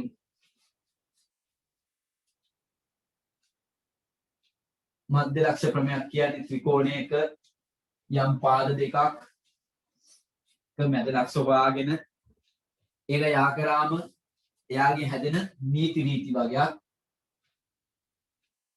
මෙයා ප්‍රමේයාංක 19 මෙන්න ප්‍රමේයාංක 20 මධ්‍ය ලක්ෂ ප්‍රමේය.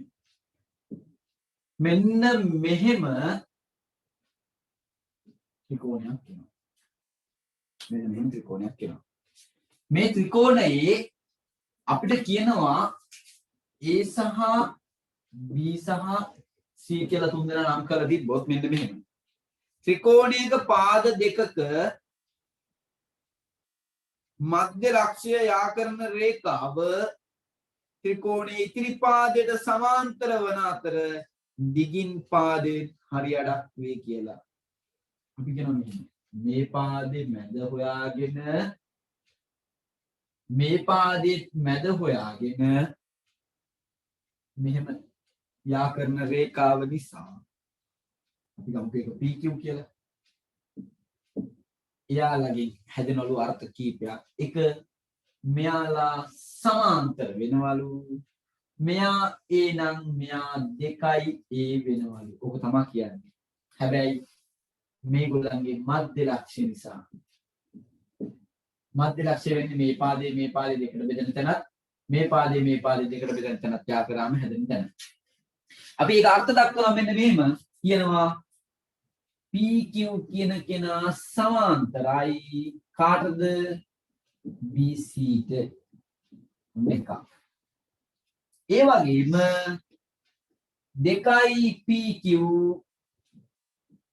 සමාන වෙනවලු BC වේ කියලා. ඒ මොකද දෙකයි PQ සමානයි BC වේ කියන්නේ. PQ වගේ දෙකක් තමයිලු BC කියන්නේ. BC 10යි නම් PQ 5යි වෙන්න ඕනේ. 5 වැඩි කරනවා දෙකෙන් ඒකට තමයි BC ට සමාන වෙන්නේ. ඒ නිසායි දෙකයි PQ සමානයි BC වේ කියලා කියන්නේ. මේ කරුණු දෙක. ඕකෙම අනිත් එක. ත්‍රිකෝණයක එක් පාදයක මධ්‍ය ලක්ෂයක් කරා යා කරන තවත් පාදයකට සමාන්තර වඳින ලද සමාන්තර රේඛා අනිත් ලද රේඛා ඉතිරි පාදයේ සමච්ඡේදනය කරයි. බලමු මේ මොකක්ද කියන්නේ කියලා. ප්‍රමේයාංක 21 හරියටම භාගයක් දැනට ඉවරයි.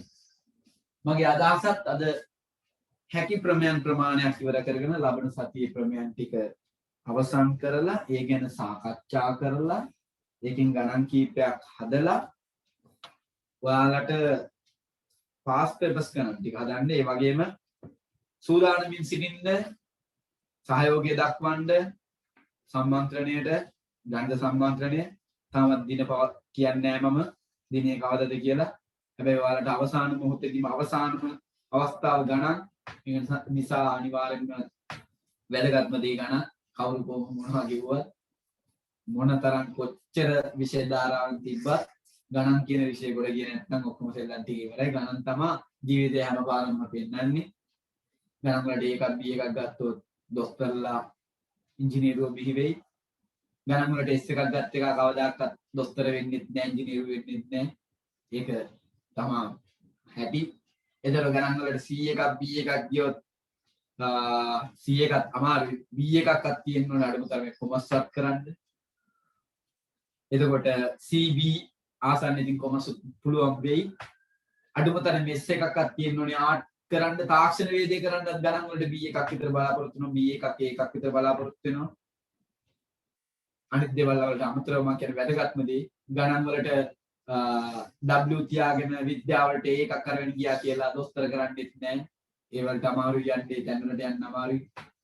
ඉතින් පුතාලට තේරුම් ගන්න ඕන වැදගත්ම විෂය ධාරාව ගණන්. ඉතින් ගණන් සම්මන්ත්‍රණයක් තියෙනවා ඉස්සරහට. ඒ වගේම අපේ නිපුණ සර්ගේ සම්මන්ත්‍රණයක් තියෙනවා.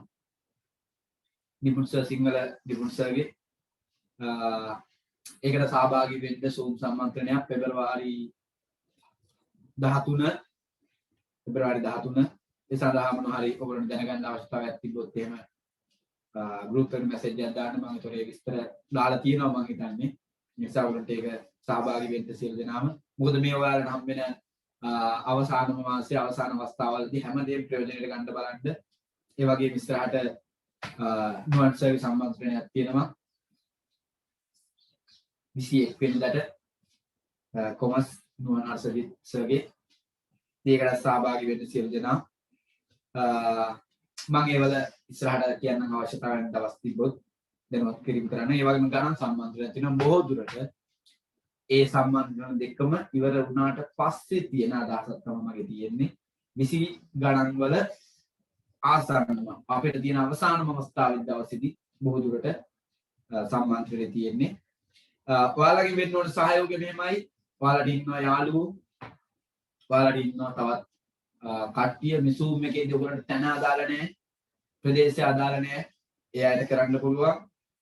ඈතම් ප්‍රදේශයක් නම් මම PDF එක හිටන් ඇස්ති කරලා තියෙනවා දෙන්න ඕගොල්ලන්ට ඈතම කෙනෙක් නම් එයාට ඒ වගේම අනිතර නිබන්ධන තම තමන්ගේ ආයතන වලින් ගන්න පුළුවන්. මගේ ලොකු ප්‍රමාණයක් දාගන්න අදහසක් නැහැ. මම සීමා සහිත ප්‍රමාණයක් හිතාගෙන ඉන්නේ. ඒ සීමා සහිත ප්‍රමාණයට හැරෙන්න මම ගන්න කැමතිත් නැහැ කට්ටියව. මගේ අදහස ලොකු ක්‍රියාවලියක්. මම ඒක පැය 6ක විතර වගේ සම්මන්ත්‍රණයක් කරන්නේ. ඒ පැය 5ක් විතරම ඔයගොල්ලොත් එක්ක ඒ අදාළ ගණන් හදනවා. අවසාන පැය ඔයාලට අවස්ථාව දෙනවා. හැබැයි මේ කතා කරලා කියන්නේ නෙමෙයි. ඔයගොල්ලන්ට ඉතුරු පැය 5 ඇතුළත ඔයගොල්ලන්ට දාන්න පුළුවන් ප්‍රශ්න. ඒ ප්‍රශ්න ටිකක් තෝරගෙන මම ඒ ප්‍රශ්න වලට ඒ අදාළ ප්‍රශ්න වලට උත්තර සපයනවා. මොකද්ද මට බැරි? මට මෙන්න මේක ගැන කියලා දෙන්න සර් කියලා දාලා තිබ්බම අන්න එහෙම ඒ පැය සම්පූර්ණ ඔයාලා වෙනුවෙන් වෙන් කරලා ඔයාලත් එක්ක කතා බහ කරගෙන ඔයාලට අවශ්‍ය තාවයන් සම්පූර්ණ කරලා දෙන්න මම උත්සාහ කරනවා. නිසා එමය සම්මන්ත්‍රණ මාලාව යන්නේ සම්මන්ත්‍රණ යන්නේ. නිසා දැන් ඉඳන්ම යාළුවෝ ටිකක් එක්කව කරගන්න බලන්න මට එක්කව කරගෙන ඒක ලෑස්ති කරගන්න. හරි. අපි යම් ප්‍රමේයන් වල ඉස්සරහට මැද ප්‍රමේය දෙනවා ප්‍රමේයාංක 21. ප්‍රමේයාංක 21 දී මේක තමයි රූපය මෙයාගේ මෙහෙමක් තියෙනවලු එක් පාදයක මධ්‍ය ලක්ෂයක් මේ පාදයේ මධ්‍ය ලක්ෂය විතරයි අනිත් එක්කෙනාගේ දීලා නැහැ B C මෙයාව ගමු x y කියලා සහ සමාන්තර වැන්දු ඔච්චරයි අදලා දෙලා තියෙන්නේ මෙයා හරියටම දෙකටත් බෙදිලා මෙයා සමාන්තරව යනවා නම් මේක කිව්ව දේ ඉතුරු එක සපුරාලනවාමයි මොකද කියන්නේ ඉතිරි පාදයේ සමච්ඡේදනය කරයි හරි හරියටම මේ පාදයට සමාන වෙනවාමයි මෙයයි සමානයි මේ දෙන්න සමාන්තරයි කියලා දෙනවා නම් කියන්න දෙයක් නැහැ එම නිසා AY ට කොහොමත් YC කියන එක සමාන වෙනවාමයි AY සමානයි YC වේ පැහැදිලිද අපි යනවා ප්‍රමේයාංක 22කට මම පැනගෙන යනවා අපි බලමු පිටුවංක ප්‍රමේයාංක 22 මේකෙදි කියනවා එකම ආධාරකය හා එකම සමාන්තර රේඛා අතර මේ 11 අදාළ දේවල් සමාන්තර ආශ්‍රිත වර්ගඵලයෙන් සමාන වේ. පුතේ මේකෙදි මම ඔයාලට ඇඳලා තියෙන රූපේ දෙපැත්තෙන් ඉරිදෙහෙකුත් ගහලා තියෙනවා. මෙන්න මෙහෙම ඉරි ගහලා තියෙනවා දෙපැත්තෙන්. ඒ ඉරි දෙක අවශ්‍ය වෙන්නේ නැහැ. ඒක print එකේදී වෙච්ච වරදක්.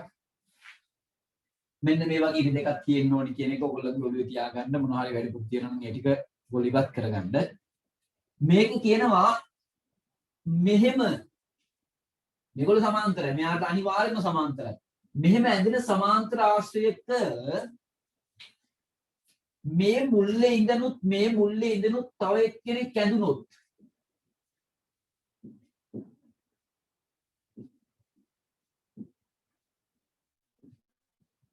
මෙයා A මෙයා X Y මෙයා B මෙයා C මෙයා D කියලා ගත්තොත් ඔයාලට පේන්න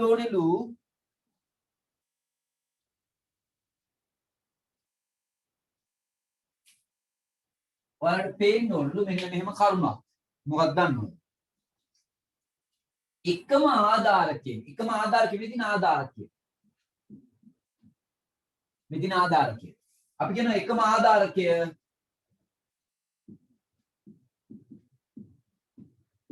xy කියන කෙනාගෙන් පටන් අරගෙන ඇඳෙනවා නම් මෙහිම සමාන්තර ආශ්‍රය. මෙහෙට එක්කෙනෙකුයි මෙහෙට එක්කෙනෙකුයි හැදෙනවා නම් නැතු තව ඕන තැනකට එතනින් ධර්ම වදිනවා නම් ඒ ඕනෑම එක්කෙනෙක්ගේ වර්ගඵලය මොනවා වේද සමාන වේ කියලා වෙනවා. ඇයි ඒ වර්ගඵලය සමාන වෙන්නේ? නිකන් හිතන්නකො සමාන්තර ආශ්‍රයක වර්ගඵලය හන්නේ ආධාරකයේ වැඩි කිරීම ලම්බ උස. ආධාරකයයි ලම්බ උසයි. ආධාරකයේ එකයි. මේ සමාන්තර රේඛා දෙක අතරදී පිටන්නත් ඕනේ. ඉතින් ලම්බ උස අනිවාර්යෙන් කොයි තැන බැලුවත් එකම උසයිනේ. එතකොට මියාගේ ඒ ගාන කාත් එක්ක වැඩි කරා වුණත් එකම උත්තරය එන්නේ. නේද? මේගොල්ලන්ගේ වර්ගඵලයෙන් හැමතිස්සෙම මොනවා වෙනවද? සමාන වෙනවා. අපි කියනවා xy b a කියන සමාන්තර ආශ්‍රය වර්ගඵලය සමානයි xy db dc කියන සමාන්තර ආශ්‍රය වර්ගඵලයට කියලා කියනවා. xy ba කියන සමාන්තර ආශ්‍රය වර්ගඵලය xy dc සමාන්තර ආශ්‍රය වර්ගඵලයට සමාන වෙනවා කියලා කියනවා. එකම තැන ඉඳන් එනවා. මෙව්වා බොහෝ දුරට මම දැකලා තියෙනවා ඔය පොඩි ගණන් වලට දාලා තියෙනවා. ඒවා දාලා අහනවා මෙයාට සමාන තවත් සමාන්තර ආශ්‍රයන් නම් කරන්න. ඒ වගේ ප්‍රශ්න දෙනවා. ප්‍රශ්න ක්‍රමාංක 23ට යනවා අපි. ක්‍රමාංක 23 දී අපිට කියනවා ඒ වගේම කතාවක්. ඒකෙත් අර සිදුවීමමයි වෙන්න ඕනේ. මෙන්න මේ පිළි දෙකක් පමණයි තියෙන්න ඕනේ. ක්‍රමාංක 23 ත්‍රිකෝණයක්ද සමාන්තර ආශ්‍රයක්ද එකම ආධාරයක මත හා එකම සමාන්තර රේඛා අතර පීඩා ඇතනම් සමාන්තර රේඛාව මේක. නේද? එකම ආධාරකේ මම ගන්න ඕන x y. අපි එකම ආධාරකේ xy කියලා ගමු. හරි. ඒ දෙන්න අතර එතනින් පටන් ගන්න ත්‍රිකෝණයකුයි එතනින් පටන් ගන්න සමාන්තර ආශ්‍රයකුයි තියෙනවා නම් සමාන්තර ආශ්‍රයේ වර්ගඵලයෙන් හරියටම භාගයක් ලු ත්‍රිකෝණය මෙන්න මෙහෙම. මෙයාව මෙහෙම ඇඳුන කියමුකෝ අපි මෙයා සමාන්තර ආශ්‍රය. පොඩි ඊතල දෙකකුත් ආවා. දැන් සමාන්තර ආශ්‍රය මේකයි. මෙයාට කියනවා අපි xy ba මොනම ගන්න හරි. එකම ආධාරකේ මෙයා කිව්වනේ දැන් මෙයා තමයි ආධාරකය. ඒතර ආධාරකයේ මෙයා නම් මෙයාගෙන්ම පටන් අරගෙන අඳින ත්‍රිකෝණ කොයි එකක් වුණත් හරියට මේ සමාන්තර ආශ්‍රයෙන් හරියටම භාගය. දැන් අපි කියනවා මෙන්න මෙහෙම. එකම ආධාරකය xy එකම ආධාරකය මොකද පුතේ? xy. යාව පටන් අරගෙන යාගෙන් පටන් අරගෙන අඳින ත්‍රිකෝණ අරයාගෙන් හරි අඩක් වෙනවා නම් අපි කියනවා මෙන්න මෙහෙම. මෙයාට දැන් ඉංග්‍රීසියක් අපි ගමු මෙයාට z කියලා හරි. x y z වර්ගඵලය ත්‍රිකෝණයේ වර්ගඵලය සමාන වෙනවා පුතේ. හරියටම කාගේද? x y z සමාන x y b a සමාන්තර ආශ්‍රය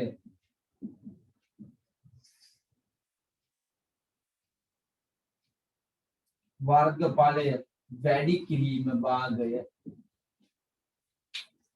මේ xyz ත්‍රිකෝණයේ වර්ගඵලය සමාන වෙනවා xy ba කියන සමාන්තර ආශ්‍රය වර්ගඵලයෙන් හරියටම කොච්චරකටද භාගයකට කියලා කියන්නේ මේගොල්ලෝ.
හරි. ක්‍රමය අංක 24 යහපත පිටු අංක 7 ඔන්න මේ හරහට යන සමාන්තර ආශ්‍රවල ක්‍රමය අංක 24 මේකත් බොහෝ දුරට එක්තරා සාමාන්‍ය පෙළ ගානක දාලා තිබ්බා. අපි ගත්තොත් එකම ආධාරකයේ ඉඳන් xy අර SL කියන වගේ එකම ආධාරකෙ උන්න. එතනින් ඉඳන් ඇදෙන ත්‍රිකෝණ තියෙන්නේ මේගොල්ලෝ සමාන්තරයි නම් ඈ සමාන්තර වෙන්න ඕනේ. එකම ආධාරකයක් වෙන්නත් ඕනේ. මෙහෙම ඇදෙන මෙන්න මේ ත්‍රිකෝණ මේවා වර්ගඵලයෙන් සමාන වෙනවලු. මෙන්න මේ කියන ත්‍රිකෝණය සහ මේ xy අපි ගමුකෝ මෙතන a කියන ත්‍රිකෝණය මෙතන ගමුකෝ b කියන එක.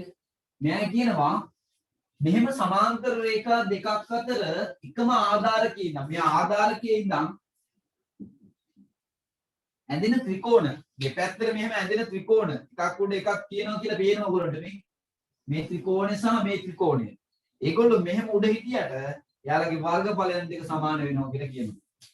අපි කියනවා මෙන්න මෙහෙම x y a කියන ත්‍රිකෝණේ වර්ගඵලය හැමතිස්සෙම xyb ගේ ත්‍රිකෝණයේ වර්ගඵලයට සමාන වෙනවා. හේතු සාධක පැහැදිලි කරන්නම් ත්‍රිකෝණයක වර්ගඵලය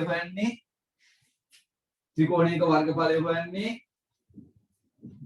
ආධාරකයේ වැඩි කිරීම ලම්බ උස වැඩි කිරීම භාගය දෙන්නටම තියෙනවා භාගය. ඒක ගැටලුවක් නෑ දෙන්නටම තියෙනවා. ආධාරකයේ දෙන්නගෙම එකම ගාණක් තියෙනවා. මොකද ආධාරකය කියන්නේ දෙන්නටම එකම ආධාරකයක්. ආධාරකයක් දෙන්නටම හරි. ලම්බ උස කිව්වම මෙතෙන් දැන් මෙතනට තියෙන කෙලින් උස මෙයාටත් ඒ උස බලපානවා මෙයාටත් උස බලපානවා. මොකද හේතුව මේ දෙන්නගෙම සමාන්තර රේඛා දෙක එකයි. ඒතකොට හැමදේම සමාන නම් මෙයාගේ වර්ගඵලයත් මෙයාගේ වර්ගඵලයට සමාන වෙනවා කියන අර්ථය තමයි මේ පැහැදිලි කළ දෙන්නේ ඒගොල්ලෝ ක්‍රමය. අපි යනවා ඊළඟ අවස්ථාවට. මේක භාවිතා වෙන්නේ නෑ වැඩිපුර. මම දැකලත් නෑ. ඒ කියන්නේ ගණිතයේදී භාවිතා වෙනවම නෙමෙයි. ඒ කියන්නේ ඔය සාමාන්‍ය පෙළ ගණන් වල භාවිතා වෙනව දැකලා නෑ වැඩිපුර. ඒකට හේතු තියෙනවා නැතුවත් නෙමෙයි. මොකද හේතුව ඔබ චුට්ටක් කියලා හිතනවා ඇති. ඔයාලට පොඩ්ඩක් අමාරු ඇති. එහෙම කියලා හිතනවත් ඇති. මම මේක ළඟ ප්‍රමයන් දෙකක් කරන්න යන්නේ. බලාගන්න. මේකෙදී මෙන්න මෙහෙම දුන්නොත් ධාරණයක් විදියට මම ගානක් හදලා පෙන්නන්න යන්නේ ඉන්න බලා ගන්න. හරි. මේ තමයි රූපේ.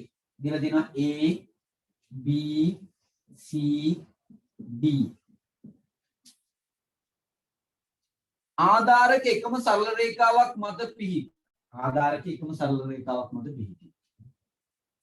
පොදු ශීර්ෂයක් ඇති. පොදු ශීර්ෂයක් කියන්නේ මේ මුල්ල. මේ ත්‍රිකෝණයටත් මේ මුල්ල මේ ත්‍රිකෝණයටත් මේ මුල්ල. හරි. ඇති ත්‍රිකෝණවල වර්ගඵලය ආධාරක වලට සමානුපාතික වේ.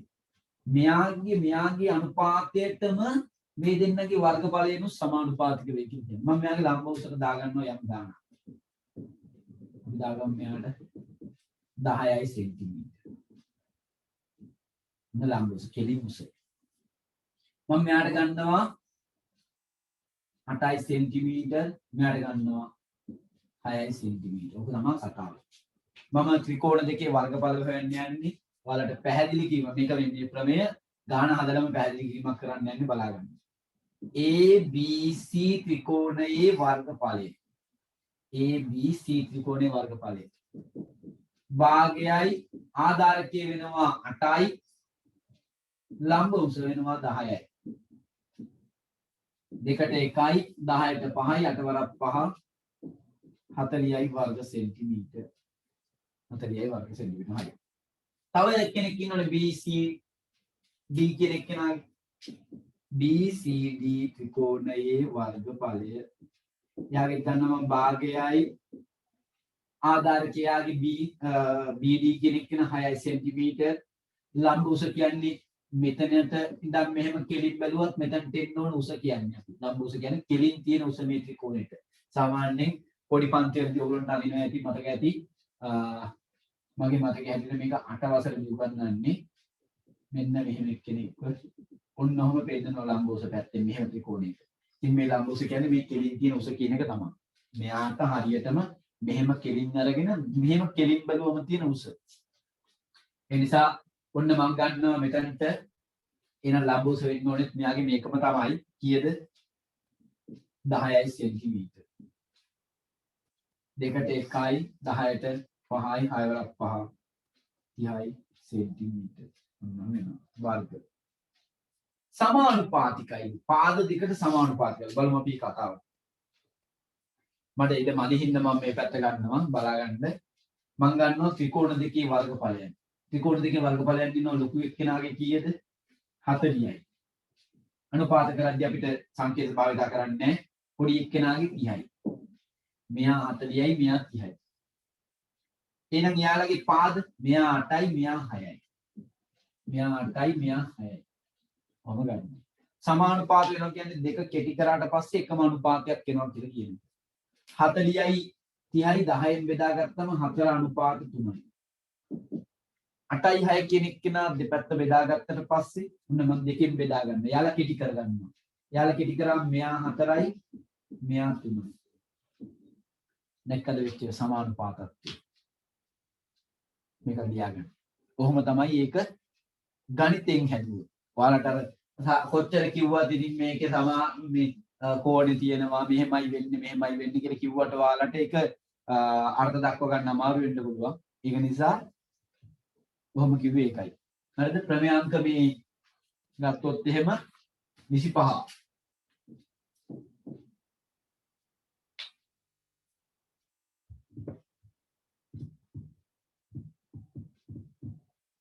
හරි මේක ලියාගෙන විතර මම මෙතන ලියන්නේ නැතුව මම අතන්ට යනවා ප්‍රමේය ලියන්න. ප්‍රමේයාංක 26ට යනවා.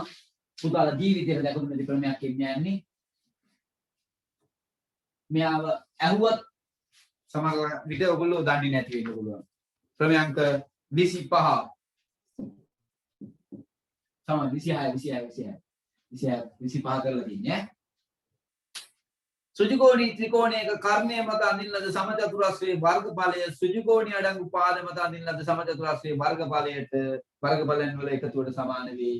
කවුද පුතේ මේ පයිතගොරස්?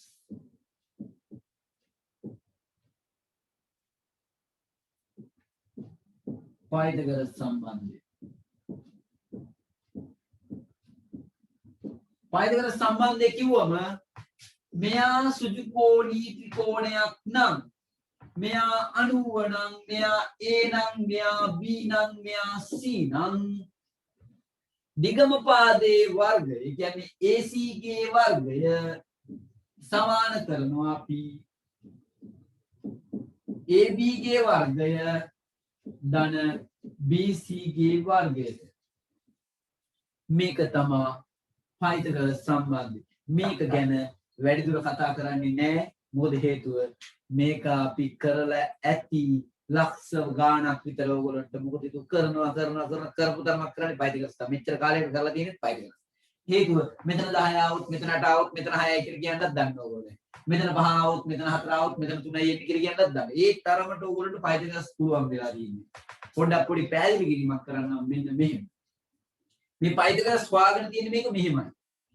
මෙයා සුජුකෝණී ත්‍රිකෝණයක් නම් මෙයාගේ උඩ මෙහෙම සමචතුරස්‍රයක් ඇන්දෝ.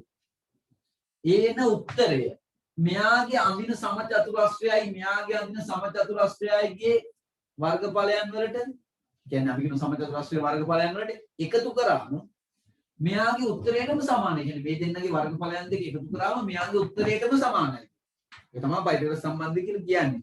පයිතගොරස් සම්බන්ධය කියලා ලියන්න කිව්වම ඕගොල්ලන්ට තියෙන්නේ එයාගේ වර්ගය සමානයි මෙයාගේ වර්ගය දාන මෙයාගේ වර්ගය කියලා කියන්න නෙමෙයි. කියන්න ඕනේ මෙහෙමයි. සුජුකෝණී ත්‍රිකෝණයක කර්ණ පාදයේ මත කියන්නේ දිගම පාදයට කියන අපි කර්ණය කියලා. කර්ණ පාදයේ මත අඳින ලද සමචතුරස්‍රයේ වර්ගඵලය සුජුකෝණේ අඩංගු. සුජුකෝණය කියන්නේ මේ අංශක 90 අඩංගු පාද දෙකේ වර්ගඵලයන් වලට සමාන වේ කියලා කියන්නේ. මේ තමයි කාරණාව AC ගේ වර්ගය AB ගේ වර්ගය සහ BC ගේ වර්ගය. අපි නෝ ප්‍රමේයාංක 27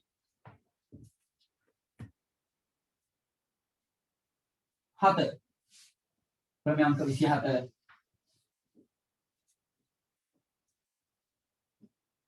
ප්‍රමේයන්ක 27 දී කියනවා මෙන්න මෙහෙම එක්කෙනෙක්ව.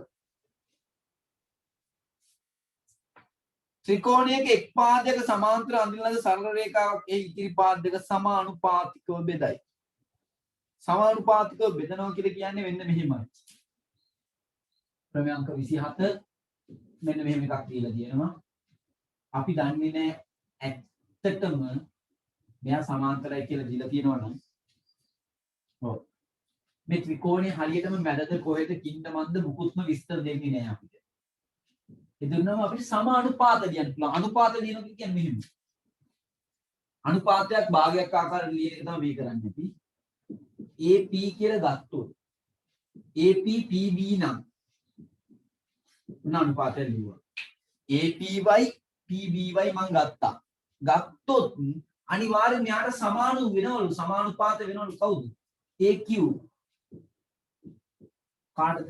QC කියලා. යාට ඒ හැඩයටම ලියන්න පුළුවන්ලු අපිට අනිත් ඒවා. AP PB නම් AQ QC වෙනවා කියලා එකක් ගන්න පුළුවන්. තව අවස්ථාවක් ගන්න පුළුවන් මේකෙදී අපිට. තව අවස්ථාවක් ගන්න පුළුවන් අපිට මෙහෙම. AP කියලා කෙනෙක් කරගන්න මේ පොඩි කෑල්ල අරගන්න. පොඩි කෑල්ල අරගෙන ලොකු කෑල්ලම ගන්න. AB. උම අවස්ථාව. ආයෙත් ගන්නවා එන මෙයාගේ පොඩි එක්කෙනා AQ. ආයෙත් ගන්න පුළුවන් අපිට AC කියලා. එම නිසා ඔන්න ඔය කාරණාව. තව ඕනෙම නම් තව එකක් ලියන්න පුළුවන්. කවුද තව එක්කෙනෙක්? PB. PB කියන එක්කෙනා AB ත් එක්ක. PB AB. ඒ වගේම QC AC ත් එක්ක. ඔය තමයි සමානුපාත ලියනවා කියලා කියන්නේ. යාලා දෙන විදිය අනුව අපි මෙයාගේ අනුපාතය ලියන සමානුපාත ලියනවා කියන්නේ කෙනෙක්ගේ මෙයාගේ කරුණු දෙකක් එයාගේ කරුණු දෙකකට සමාන කරලා පෙන්නන එකට. හැබැයි සමානව දෙන්නේ නැහැ. අපි තුමු මම 9යි 9යි පෙන්නනවා නම් ඔයගොල්ලෝ යාගෙත් 9යි 9යි පෙන්නලා ඒක දෙක සමානයි කියලා ඔප්පු කරලා පෙන්නනවාට අපි කියනවා සමානුපාතයක් බව පෙන්නනවා කියලා. මේ තියෙන්නේ ඒක. ඊළඟට කියනවා මෙහෙම. සරල රේඛාවක් මගින් ත්‍රිකෝණයක පාද දෙකක් සමානුපාතික වේ නම් බෙදේ නම් එම සරල රේඛාව ත්‍රිකෝණ ඉතිරි පාදයට සමාන්තර වේ. මෙයාගේ විලෝමය ක්‍රමයන්ක 28. විලෝමයක් කියන්නේ මොකද්ද? මොකක්ද කන පිට කියලා. දැන් කියනවා මෙන්න මේ හරි උඩින් වගේ ගහගන්න මේක. B C දැන් අපි X Y කියලා දෙනවා නම් අපිට කියනවා AX XB ද සමානයි අපි සමානයි AY YC ද වෙනම්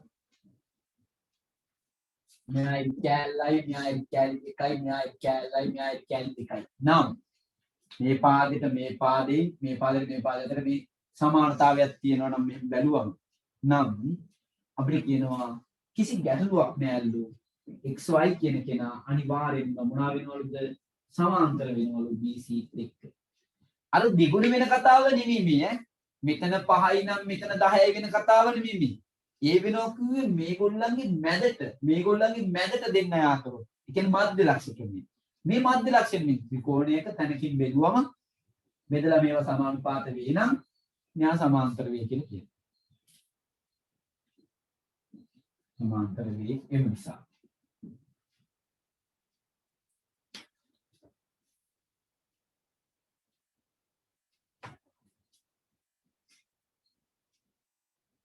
समकोणී ත්‍රිකෝණ ඔබ සින්දුවකුත් තියෙනවා. හරි ඔබට ඔයාලා බලලා අහන්න වලද? समकोणී ත්‍රිකෝණයේදී ඔබත් මාතයක් ඉන්නේ කියලා. ඉතින් ආතන මම දන්නේ නැහැ කියන්නේ. ඔයාලා බලන්න මේක ප්‍රේම කතාවක් මම හිතන්නේ තියෙන්නේ. මේ දෙවිගෙන ගත්ත ඒව කරන්න යන්න එපා හරිද? මෙච්චර කෝණ තුනක් නේද? දැන් අන්තිමට ප්‍රමේයන් වෙලා තමයි නවතින්නේ මේ වැඩි. ප්‍රමේයුත් එහෙමනේ ආචාරුවක් වෙනවා අවසානයේදී අන්න ඒ වගේ දෙයක් වෙනවා. ප්‍රමේය 29. ප්‍රමේය 29 කිව්වම මේක දිනන පුතා මෙහෙම. මෙන්න එක ත්‍රිකෝණයක් මෙන්න එක ත්‍රිකෝණයක්. දීලා කියනවා මෙයාගේ හැම දෙයක්ම කෝණ සමානයි. මෙයා A නම් මෙයත් B. මෙයා A, මෙයා B නම් මෙයත් B. මෙයා C නම් මෙයත් C. හැබැයි පාද සමාන නැහැ. එයා ලොකුයි නම් මෙයා පොඩි වෙන්න පුළුවන්. මෙයා ලොකුයි නම් එයා පොඩි. රූපේ හැඩය ගත්තම චූටි එකකුයි ලොකු එකකුයි වෙන්න පුළුවන්. හැබැයි කෝණ සමානයි. සමකෝණී. කෝණ සියල්ලම සමාන ත්‍රිකෝණ. සමකෝණී අවස්ථාව. ඉංග්‍රීසි අකුරු ගත්තොත් මම ගන්න මෙතන x y z p q r කියලා ගත්තොත් ඔයාලට හිතා ගන්න වෙනවා මෙහෙම සමකෝණී ත්‍රිකෝණ නම් මෙයාලට අනුරූප පාද මම දන්නවා මෙන්න මෙහෙම. මෙයායි ගන්නවා මම හිතන්නේ නැහැ x y ට y z. මොහොම නම් ඉන්න නිසා. ඕගොල්ලෝ හිතන්නකො මෙයාගේ x y ට ගැලපෙන්නේ කෙනා මෙයාගේ කවුද කියලා. x y ට මෙයාගේ ගැලපෙන්නේ කවුද? p q අනුපාත සමානුපාත p q. ඒ වගේම මෙයාගේ y z ට ගැලපෙන්නේ කවුද? q r. මොනවද කියන්නේ? සමානුපාත. තව එක්කෙනෙක් ගමුකෝ අපි. මම ගන්නවා x z xy. කොහොම ගත්තොත් එහෙම මෙයාට ගැලපෙන එක්කෙනා xz ගත්තොත් xz කියන්නේ කවුද? මෙයා. නෑ යාට ගැලපෙන්නේ කවුද? pr කියන කෙනා. ආයෙත් xy. xy කියන්නේ මේ පැත්තේ ඉන්න කෙනා. එහෙනම් pq. ඔය වගේ තව එක අවස්ථාවල් ලියන්න පුළුවන් ඔයගලන්ට. අවස්ථා දෙකක් ප්‍රමාණවත්. මේක. ඒ තියෙන්නේ ක්‍රමයන්ක 29. ක්‍රමයන්ක 30 කියන්නේ පුතේ ඒකේ විලෝමය. විලෝමය කියන්නේ මොකක්ද? දැන් කියනවා සමානුපාත නම් කෝණ මොනවද කියලා කියන්නේ කියලා කියන. සමකෝණී බව පෙන්නන්න කියලා කියනවා. මකනවා මේක. හරි.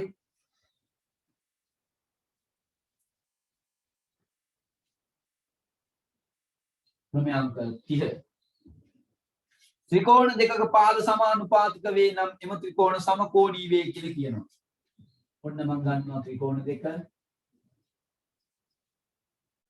මෙයාට ලියනවා A B C මෙයාට ලියනවා P Q R කියලා. මම ලියනවා මෙන්න මෙහෙම මුකුත්ම කෝණවල කිසි දෙයක් දාලා නැහැ නිකම් ඔහේ දීලා අපිට කියනවා මෙහෙම. A B B C සමානයි PQ QR බැරි. ඔන්න ඒගොල්ලෝ සමානුපාතිකයි. ඒගොල්ලන්ගේ පාද සමානුපාතිකයි. සමානුපාතිකයි කියුවම මෙතන 6යි නම් මෙතන 6 වෙන්න නෙමෙයි කියන්නේ. මේ පාද සමානයිනේ. මෙතන 6 නම් මෙතන 3 වෙන්නත් පුළුවන්. ඒක අපිට අදාළ නැහැ. හැබැයි කෝණ ගැන කතා කරන්නේ. නම් බැරි. එම නිසා කවුරු කාටද? ABC ත්‍රිකෝණය හා PQR ත්‍රිකෝණ සමකෝණී කෝණ සමාන ත්‍රිකෝණ වේ. සමකෝණී ත්‍රිකෝණ වේ කියන්නේ. අරකෙම අනිත් පැත්ත. ඉස්සලා කෝණ සමානයි කියලා දුන්නා. එහෙමනම් අපි මොනවද ලිව්වද? සමානුපාතික ලිව්වා. දැන් ත්‍රිකෝණ දුන්නම ත්‍රිකෝණ දීලා සමානුපාතික අවස්ථාවක් දුන්නොත් අපි ලියනවා ඔව් ඉතින් ඒවා සම අනුපාතිකයි නම් මේවල කෝණත් ඉතින් සමානයි තමයි. ඒක ගැටලුවක් නෑ. හැබැයි මේක පෙන්වන්නේ නේද? පෙන්වන තර රූප සරහන් දෙකේදී වෙනසක් නෑ. ඒකයි මේකයි දෙකම එක වගේ වෙනවා. ඉතින් මට නැත්තම් පුළුවන් මෙයාට ඒ නම් මෙයා තමයි වෙන්නේ. එහෙම කියලා පෙන්වන්න පුළුවන්. එහෙම පෙන්වන්නේ නෑ මේ වගේ තැන්වලදී. හේතුව ඒතර අරකයි මේකයි ප්‍රමයන් දෙක අඳුර ගන්න බැරි වෙනවා. ඉඳයි මෙහෙම ලියන්නේ මේ දෙක මෙහෙම අනුපාත වෙනවා නම් අනිවාර්යයෙන්ම මේ ත්‍රිකෝණයට සමානුපාතික වේ කියලා. තව ක්‍රමයන් තියෙනවා අපිට රවුම් ක්‍රමයන්. ඊළඟට තියෙන්නේ රවුම් ක්‍රමයන්. ඒ ටික කතා කරන්නේ මම ඊළඟ දවසේදී. රවුම් ක්‍රමයන් ටික. මොකද ඒක වෙනස්ම ආකාරයි. ඒකට හේතුත් තියෙනවා. මං හිතන විදිය මට තේරෙන විදිය සහ මං ළමයි ආශ්‍රය කරපු හැටියට සහ ළමයි කරන වැඩ අනුව කරන විදිය අනුව ළමයිගේ පේපර්ස් දිහා බැලුවම මට හිතෙන දේ වෙන්නේ මේකයි. ළමයින්ට ලේසිම වෘත්ත ප්‍රමයන් සසඳ ගැනීම. සාමාන්‍යයෙන් ලොකු ප්‍රමයන් සසඳද්දී. මොකද ඒකේ තියෙන්නේ ප්‍රමයන් ගත්තොත් එහෙම දැනට ආවා අපිට 29.30යි ක්‍රමය අංක 30ක් ආවා. තව 12යි තියෙන්නේ. 31 ඉඳන් බලන්න 1යි 2යි 3යි 4යි 5යි 6යි 7යි 8යි 9යි 10යි 11යි 12යි. ක්‍රමයන් 12ක් සම්පූර්ණ මතක තියාගෙන ක්‍රමයේ ගානක් හදන එක තමයි වඩාත්ම හොඳ. ඒකට හොඳයි අනිත් එකේදී ඔය සමකෝණී ඒවත් කලවම් වෙන අවස්ථා තියෙනවා රවුන්ඩ් ගණන් වල වෘත්ත ක්‍රමයන් හදද්දී ලොකු ගණන් හදද්දී. හැබැයි වඩාත්ම ලේසි. මගේ නම් අදහස ඔයාලට මතක තියාගන්න ලේසි. වෘත්ත පැත්තේ ගණන් හදන එක. මොකද ඒක ඇතුලේ තියෙන්නේ වෘත්තාරයන් ස්පර්ශක අංශ 90 හැදෙන හැටි අපි නිර්මාණ කරනවා නිර්මාණවලදී තිබ්බ නීති රීති ඒවා තමයි අපිට ගොඩක් දුරට වෘත්තවලදී හම්බෙන්නේ. ඒවත් එක්ක බැලුවම ඔයාලට ගැටලුවක් වෙන්නේ නැහැ. මොකද ඔයගොල්ලන්ට ඒ ටික හරියටම සසඳගෙන යන්න පුළුවන් වෙනවා. ඒක තමයි අර කාරණාවෙත් සිද්ධ වෙන්නේ. දැන් ක්‍රමයන් 32ක් කරලා තියෙනවා. ඒ වගේම තමයි 30ක් කරලා තියෙනවා. තව 12ක් කරන්න තියෙනවා. ඒ වගේම මේ නිබන්ධනය ගැන ආයෙ නැවත මතක් කරන්නම්. පුතේ ඔයගොල්ලෝ මතක තියාගන්න. ඔයාලගේ දැන් මේ කාලේ ඇත්තටම හැමදාම කියනවා වගේ රත්තරන් කාලයක් තියෙන්නේ. මම දන්නේ නැහැ කියන්නේ ඔයගොල්ලෝ වැඩ කරනවද නැද්ද කියන එක. වැඩ කරනවද නැද්ද කියන එක නම් ඉතින් කතා කරලා වැඩක් නැහැ. ඒ කියන්නේ ගොඩක් අය මේ වෙලාවේදී මහන්සි වෙන්නේ නැහැ. මෙච්චර කාලයක් යවෙල්ලෙල අන්තිම මහා සතෑරලා දාලා වගේ ඉන්නේ. එමින් දෙපා. දැන් හෙටින් පටන් ගන්නවා විභාග. ඒවල දැන් ලකුණු ගන්න හොඳට විභාග කරන්න සූදානමක් වෙන්න ඒකට හරි පෙළ ගැස්මක් හදාගන්න මේ දවස්වල ගණන් ටිකක් හදන්න විද්‍යාව කරන්න හෙට තියෙන්නේ විද්‍යාව නම් විද්‍යාවට විතරක්ම läගගෙන ඉන්න එපාලන්ට හැමදේම කරගෙන යන්න හැමදේම පාඩම් කරන්න ඔක්කොම ඔළුවේ මතක තියාගෙන මේ දවස් ටික තව දවස් කීයද හරියටම ගත්තොත් එimhe තවත් පොඩි කාලයක් තියෙන දවස් 20 ගානයි තියෙන්නේ මේ දවස් 20 ගාන දුක් විඳත් එහෙම ඉස්සරහට ජීවිත කාලෙම සන්තෝෂෙන් ඉන්න පුළුවන් වෙයි. හින්ද ඒක ගැන ලොකුට හිතන්නේ නැතුව මේ ටික ඔක්කොම හදන්න. හදලා ලෑස්ති වෙන්න මට මොනවද බැරි කියලා. මොකද මම ලබන සතියේදී ප්‍රමේයන් 12 කරා. තව ලොකු ගණන් කීපයක් මෙතන තෝරගෙන හැදුවා. පොඩි ගණන් වලට යන්නේ නැහැ. පොඩි ගණන් අපි දැන් පේපර්ස් වලින් ඉවරයි. පොඩි ගණන් වලට ගිහිල්ලා පොඩි ගණන් කීපයකුත් ඕනනම් පැහැදිලි කිරීමක් කරන්න. ඊට අමතරව කරන්න ඕන වැඩක් මම ඔයගොල්ලන්ට දාන්නම්. ඒ පොඩි ප්‍රමේයන් වලට කරන්න ඕන ගානක් දාන්න. ගණන් වගේ දාන්න. ඒක මම කරන අමතර දෙයක්. ඔයාලා වෙනුවෙන් කරන දෙයක්. මම ප්‍රමේයන් පොඩි ගණන් වල ප්‍රමේයන් සෙට් එකක් හදාගෙන ඉන්නවා. ඒ ටික දාන්නම් මම ඔයගොල්ලන්ට ඔක්කොටම. ඒ ටික කරලා හදාගන්න පුළුවන්. මම PDF එකක් දාන්නම් ඔයගොල්ලෝ ඒක print out කරගෙන ඔයගොල්ලන්ට කරගෙන යන්න පුළුවන්. ගණන් ගොඩක් තියෙන එකක්. අවශ්‍ය ගණන් කීපයක් හදාගන්න මම ටික දවසකින් ඒවල උත්තරයක් දාන්නම්. ඊට අමතරව මම මෙතන